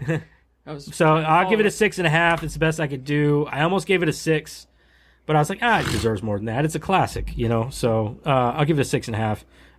And not even because of Bill Murray, but because of everybody else. It was because of the flatulating butthead. That too, honestly. Like, Bobcat, dude, he killed it. I fucking loved him in this movie. Butthead! Butthead! He never felt that way about a man before, but he really feels something about you. He really feels a special way about you. But yeah, 6.5. Matt, it's on you. Okay, so now we're reading the audience, we go breathe. We go critics first, man. Okay, critics, and we're doing the Rotten Tomato scores. Yep. So it's a percentage. What do you guys think that the critics did? Karen. 82. Cheater. I don't know. I'm just calling you out as a cheater. I was looking down. I'm going to say, see here, you gave it an 82? Yeah. I'm going to go down. I think it's lower. I bet it's lower. It probably is. I'll give it an 80. I'm going to go under her. Joseph, you are closer. They gave it a 69%. Ooh, damn. Whoa. That low? Really? I didn't think it was going to be that low. They're a bunch of assholes. Yeah, that is low. But remember, this was 1988. So these people who seem to do this from old movies, they judge it. They judge it more harshly. They are pretty hard on it. Yeah, you're right. They do it on today's but you think that critics wouldn't be so harsh on a movie they know is older. Yeah, you're right. But them critics, man, they fucking suck dick. So. But okay, what do you guys think the audience gave it? All right, I'm gonna go. They went higher. I know they did, so I'm gonna go 82. I'm sticking with 82. 82. Mm-hmm. It's the first time I've ever done that. I don't know if it's higher than that or not, man. Honestly, for an audience score, I know it's gonna be higher than the critics. I'm gonna say it's still lower. I'm gonna stick with my 80. Joseph, you're closest at 71. 71? These people suck. Wow, it's only like 2 more higher. That's nuts. They suck. Okay. I was looking at the things that they said, and there's one that I really want to read. It's from a critic. Okay. And the person's name that's the critic is Jonathan Rosenbaum, who looks like he could be the ghost of Christmas future.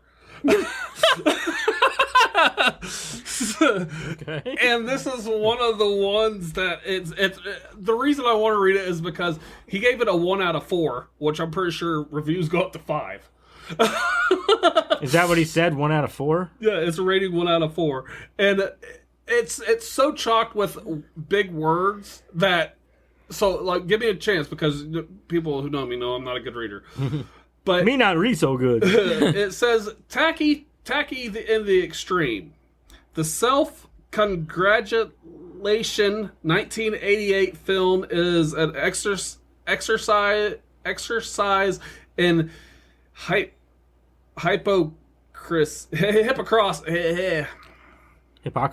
hypocrisy, yes, thank you. Indulging from every... I love you struggling. Indulging every form of Christmas exploitation that it pretends to attack, and many of the laughs are forced.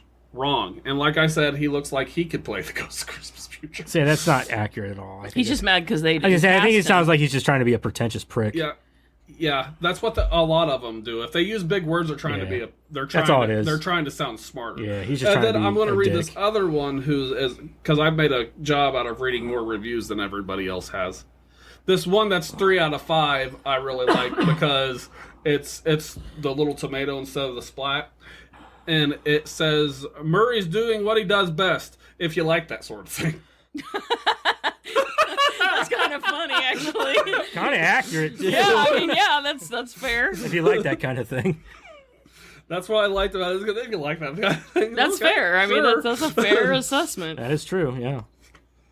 And then, so I'm trying to get to more of the reviews. Because a lot of these reviews that are right here are pretty, like, 4 at least. This one's a 3.5. It says, is it one of those big ones? Yeah, we're going to skip that one. Well, let's move along here. Let me read we're one more. Short on time. We have probably a 2 lot hours, of, man. You probably have a lot of trivia, don't you? Just because. It wasn't as bad as it's been. I was gonna say it's an older movie. A lot of times it's an older movie. So. Okay, Karen, go ahead and do your trivia. Dick. Gotta keep it moving along, man. Bill Murray and Richard Donner apparently did not enjoy working together. Who? Wait, who? Richard Donner. Who's that? He was the director. Oh, okay. Oh, okay. Wow. They didn't enjoy working together. Wow. When asked by Roger Ebert if they had any disagreements, Murray said only a few every single minute of the day. Only a few every single minute of the day. It could have been a really good movie. The script was so good, but we made it so fast. He kept telling me to do things louder and louder. I think he was deaf. When Carol Kane grabbed Murray's lip, she actually tore it very badly, and filming had to be halted for several days. I was gonna say she did grab that fucker pretty hard. I was like, she did. God damn. Yeah. So filming began in December of 1987, and Donner asked for the crew and the whole production to have Christmas Day off, but Paramount execs refused. So Donner outwitted them by firing the entire cast and crew on December 24th, and then rehiring them on December 26th, allowing everyone to have Christmas Day off with their families. That's fucking funny, dude. Mm-hmm. It's funny also that they asked if they could have the Christmas Day off, and they said no for a movie that's about Scrooge, of all things. Christmas spirit. Yeah. You want to talk about and commercial? Donner's like, okay, you're all fucking fired. Yeah, you want to talk about commercial enterprise? Like that right there is like, that's Scrooge to a T. Yeah. Actually, Carol Kane actually got quite upset about having to rough up Bill Murray in their scenes together. It really bothered her. But it didn't bother her to pull his lip off. I guess. Well, and I couldn't find confirmation about this, but what I read was that they think it had to do with her, like the wing. Yeah. How she would like fly. She was flying. Yeah. And it like slipped as she like went to grab gotcha, him. Okay. So I mean, I can't confirm that, but that's what I found. Yeah, but who grabs a man by his fucking lip? The ghost of Christmas Present. I guess, man. I grab him by his nipple. When Frank throws water on the waiter and says, "I thought you were Richard Pryor," this was actually a reference to a cocaine-fueled event when Pryor accidentally set himself on fire and ran down a very busy street in L.A. No, he didn't. Yes, he did. Richard Pryor did? Richard Pryor. I knew this. I actually knew this before I wrote it down in the trivia. Richard Pryor's a jackass. He's funny, though. You ever seen The Toy? Who am I thinking of? I'm not thinking of the same fucking person, am I? He might be. I don't know. Richard Pryor was, he was the guy they actually had in mind for, shit. What's the movie? Richard Pryor is, who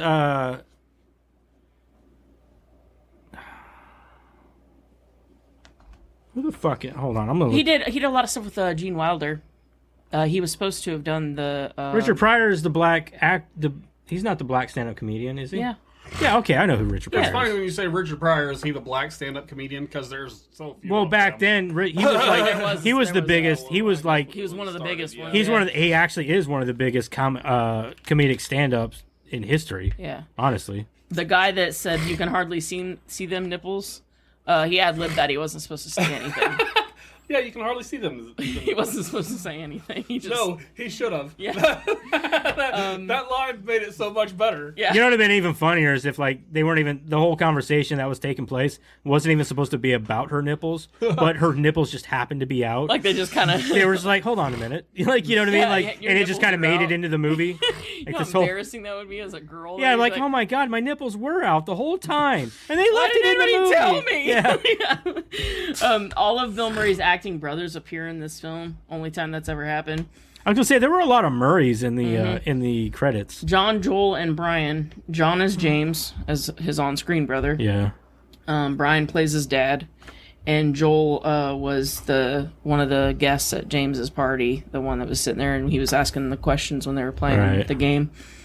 Bill Murray ad-libbed most of his lines, and Richard Donner, when discussing Murray's penchant for improvisation, said that directing Murray is like standing on 42nd and Broadway, the lights are out, and you're the traffic cop. I imagine that's true. That's like I said. I think he was on cocaine. Let's face it. It's not out of the realm of possibility. I'm not saying it isn't. I'm just saying that after Belushi died, they were all very serious about taking that seriously. Okay. They were all very vocal about that, is all I'm saying. Vocal. From what Chris Farley said he wanted to die like Belushi. And he did. I'm just saying they all took it very seriously from everything I've ever seen. But maybe they didn't behind the scenes. I don't know. When Frank is startled by an actor who he thinks is the ghost of Christmas Future, he elbowed Grace in the face. You remember that? When he elbowed her, that was actually real.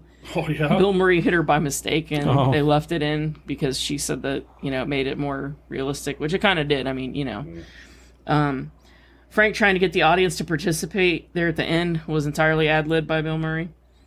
And then Bill Murray turned down lead roles in Rain Man, Big, and Cocktail to make this film, as well as a return to Carl Speckler in Caddyshack 2.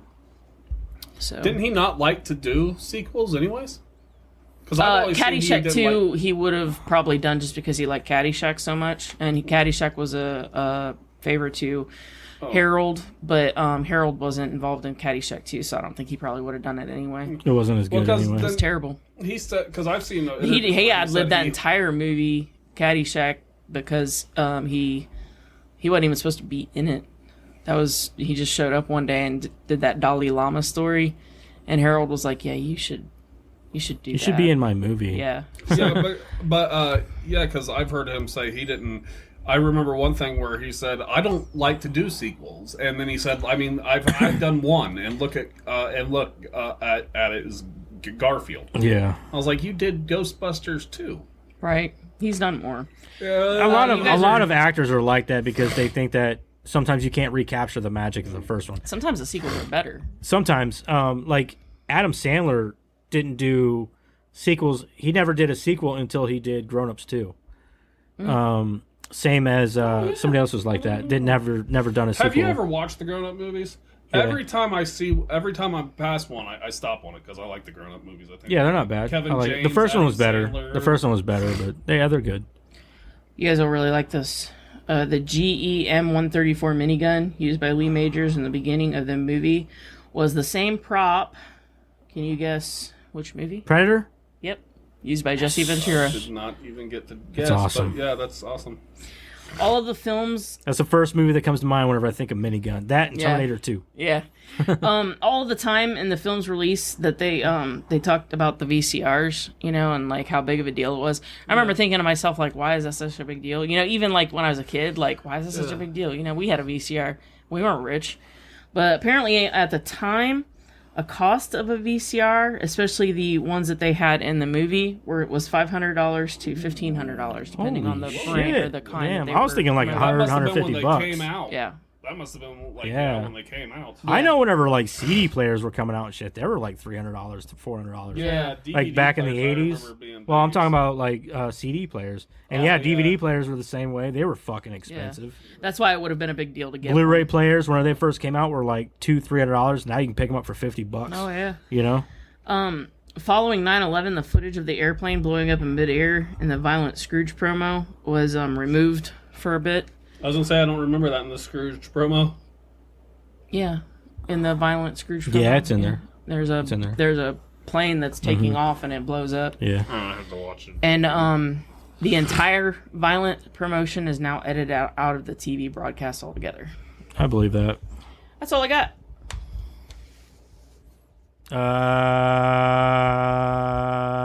Yep. Oh. Well. Next week, guys, is Joseph's pick? No, it's your pick. Remember? No, that's it's not. the 28th. Yeah, his is the 28th. What? Yeah. Are we doing a movie? That's next week. Is the 28th? No. Yeah, today's the 21st. Oh yeah. Yeah, it would be you. Oh.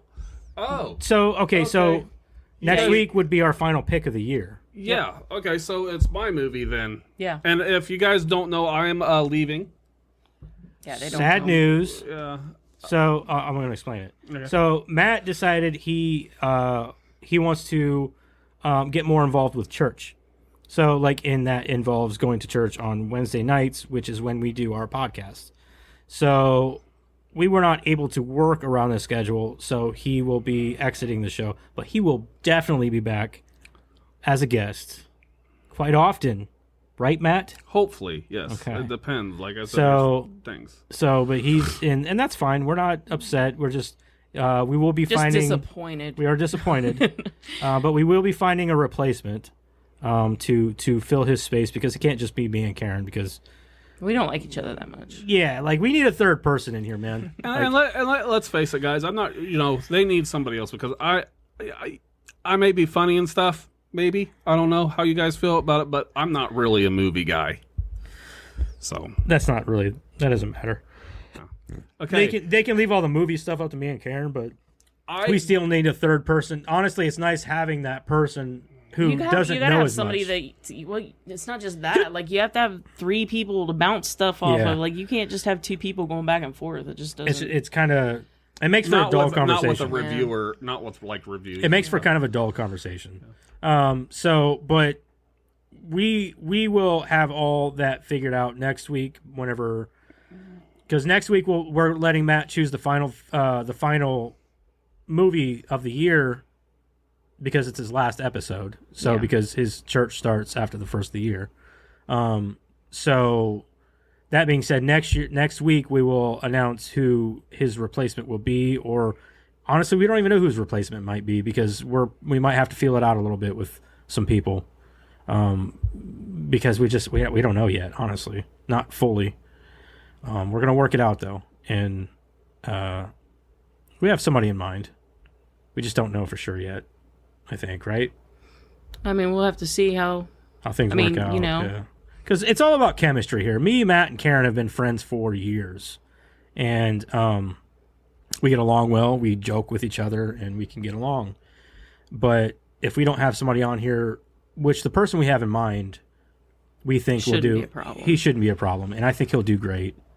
We don't want to announce it yet. We'll tell you after the show. Yeah, you can know. Yeah, because I would kind of like to know. Yeah. But we don't want to jump the gun yet. But we think he's going to do just fine, and I think he'll be great. So I think I know who it is, but I'm not sure.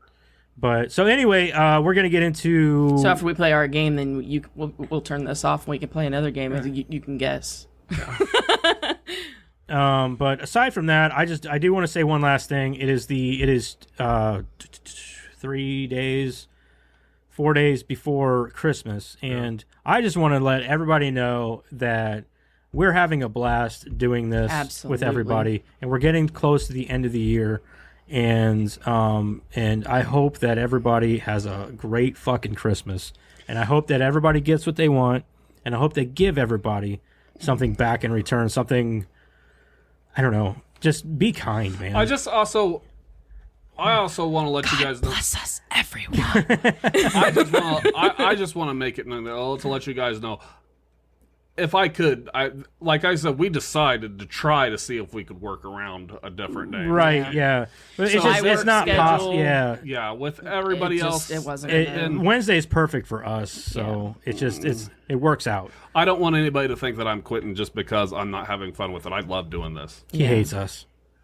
I'm just kidding. Okay, well, since I thought that I was going to be picking a movie next week, I don't know much information about the movie. Okay. But I've watched previews and stuff, so I should be able to. You've never seen the movie? No. Oh, okay. But we just told him to do a little background so we could do the... Oh, you haven't done any of that yet? No, I've done a little. I know it, but like I can't name the actors and stuff. So you said it's from the 70s, though, right? It is from the 70s. Okay. So it's an old movie. 70s, huh? Yeah. All right. So is it a Western? No. Okay. Is it action? Yes. Okay. Is it Shaft? No. Is it an exploitation movie of any kind? I do not believe so. Okay. Is it a male lead? I do believe so. I'm not sure because, like I said, I haven't seen it, and the previews didn't make it real known. Is there any well-known actors in it? Not that I can name right off the top. No. Like I got two really good hints. If you want to know the hints, though. Oh, I'll get there. I'm not that ready. Fuck that. I'm ready for a hint. This is the 70s. I don't know a lot of 70s movies. Oh, I do. Okay, your hint? Yeah. This movie they say did so bad because it came out the same time as Star Wars. Is it Dune? No. Was Dune in the 70s? Like I said, the only person I think that will be able to pick this is Karen, maybe. That's a good one. It's an action flick? Yes. Is it like a cop movie? A what? Cop movie. No. Oh God. Is it That sounds so familiar. Is it fantasy? Like sci-fi? I think it has sci-fi elements in it. Okay. Dune was a good guess. In the 70s? Because Dune didn't do very good in the 70s, did it? Was it around the same time? I don't even know if it was the same time. I think that might have been 80s. The movie did very well. In the 70s. And it came out around the same time as Star Wars? Yes, and the other hint might help out a lot, too. All right, I'll take it. This movie and Star Wars were made by the same company, and they kept taking money out of this movie to put it into the budget of Star Wars.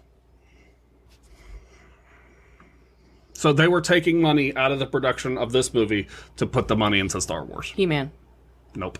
Damn. That's a good guess. But I think He-Man was the 80s. Well, no, the only reason I guessed that one, though, is because like, they had a big budget at the beginning, and then towards the end, there was no budget. That's why it really sucks at the end of that movie. Shit. Fuck, man. Here, I'll give one more that I know, too. Most of the budget on this movie was spent on one thing.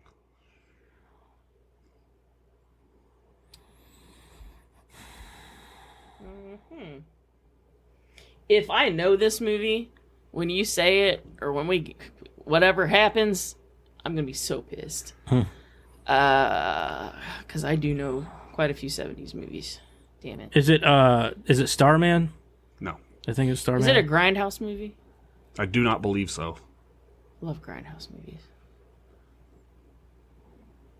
Well, no, because it wouldn't be Grindhouse, because Grindhouse is typically... Was it, hold on a minute. Is it The Last Starfighter? No. Same production company, and the first Star Wars was not Lucas Productions, because he didn't start that until after. This is the stuff that I heard from it, about it. So who was the first production company for Star Wars? Oh, fuck, I don't know, man. Yeah, I couldn't tell you. I don't know. I don't know. That would be cute. Back then, there weren't a lot of production companies like there is today. You know, there was like... MGM. there was that one... Fox. There was... well, Searchlight back then. Yeah. There was... When you guys are done guessing it or whatever, after Is it Legend? No. After the video, I'll show you guys the preview for it. Okay. I'm trying to think. Sucks. So is it a drama? No. So it's just an action movie. Yes. And there's elements of sci-fi. Of sci-fi. Like alien sci-fi, like space sci-fi? No. Is it technology sci-fi? Like technology sci-fi? Kind of like... It could be considered... What would you consider a nuke? Nuke? Like Hiroshima? Like yeah. Like an the A-bomb? Yeah. Is it what was the name of that movie? Dr. Lovecraft? Oh, yeah, Dr. Strangelove. Dr. Strangelove, yeah. No. I will... that was early 80s. I will say... It was made to look old. I'm going to give you guys another guess because I really want you to guess it. It is post-apocalyptic. From the 70s. Fuck. I might be pissed if I know this movie. Because all of this stuff sounds so familiar. It's definitely not something I've seen. And then when you guys decide if you got it or if you don't, then just... Do we ever give up at any point? Is that a thing? Yeah. We can. I'm just waiting until either of you... If you guys don't get it, I'm just... I think it has to be unanimous, though. Yeah, you guys just go, we don't got both it. have to give up together. Fuck, man. This is a tough one. You said it's post-apocalyptic. It's... Same production. That's what I feel like elements. is the biggest... Same production company as Star Wars. I feel like that's the best. They were taking money. Because like I said, I don't think you guys will ever guess it, but I really want you guys to get it. Is it like a well-known one though? Like does a lot of people talk about it, or not even amongst like a cult classic or anything like that? I've never heard about this movie until just recently, and I've never heard about it before. Not even amongst like cult classic. No. So, yeah, if it is a cult classic, I've never heard them. Are there monsters or anything like that in it? Yeah. Okay. Like mutants or just Mutants. Mutants, okay. Mutants. Why haven't I heard of this movie? Like this... Chud? No. Oh, damn. Because that was late 70s. This is going to be the oldest movie that we've done on this show. Yeah, probably. 1977? Mm-hmm. Oh, not the stuff, because that's not necessarily monsters. It's not horror? Would it be horror? It might be considered horror. Well, that's what I was thinking, like, because the stuff was like an alien creature kind of thing, and then... It's what it is it's mutated creatures. Yeah, that's why I was going like, okay, maybe this will help you with it more. It's got giant scorpions in it. Nope. Why does this sound so familiar all of a sudden? I got nothing. That totally threw me way out in left field. I went straight to Clash of the Titans. Yeah, that's one of the only movies I can think of that has a giant scorpion in it. Yeah. Too. But that's not it. I don't even think that came out in 1977. I've never seen anything with a giant scorpion in it, I don't think. Giant. I didn't even watch Scorpion King. I'm gonna say, man, you might have me stumped on this one. I'm officially tapping out. Yeah, I think I'm gonna have to tap out on this one, man. I don't know. I can't even think of a good question to ask. Way to go, man. Because you said there's no like big actors in it. Not that I can think of. Not that you can think of. Well, here, let me see. Give us some actors. How about that? Yeah. Give us name some us some actors because you may not know them, but we might. Because I want to guess this movie too, but I know. I'm like this challenge. And I'm like, fuck that, dude. I don't want to give up that easy. Like, it's not easy though. Yeah, we're getting pretty late on this video on this. That's what I'm recording, saying, man. But damn it, I'm kind of like I like this game, so I don't like giving up on it. And I'm actually engaged this time. How There you go. George Peppered. Peppered. I don't know who that is. Seeing if I'm okay. Paul Winfield. No, I don't know who that is either.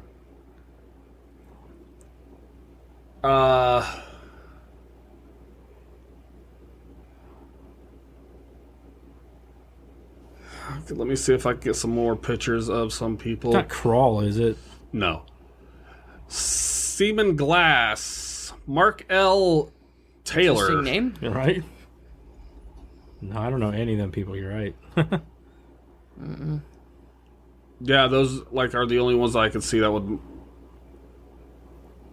might.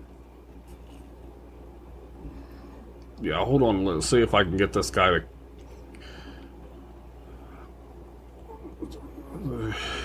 See, Paul Winfield, he died, but he was in. As people do. See, he is. See if he was in Tyson in 1995. Yeah, I thought he looked familiar, but it might just be. I'm trying to see if there's any recent movies that he was in before he died.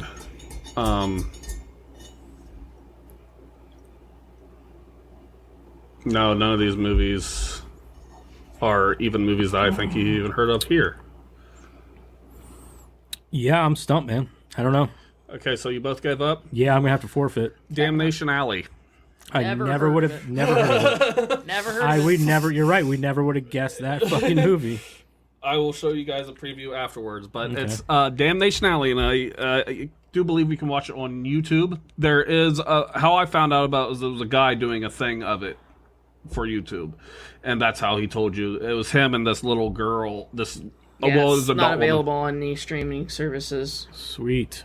So this is gonna be a tough one to get a hold of. No, you said YouTube. Just YouTube. Yeah, so I do believe it's on YouTube, and if not, it's on a thing. I think the guy, the thing that I was going to see it on was called Creature Feature, something like that, and it was a guy talking about it. But yeah, it's another one. It's not even on Shudder. No, action adventure science fiction hour, 31 minutes. Okay. 1977. All right. Yeah, and then like I said, after this, I'll show you guys the trailer to it. Okay. You want the synopsis? Yeah, go ahead.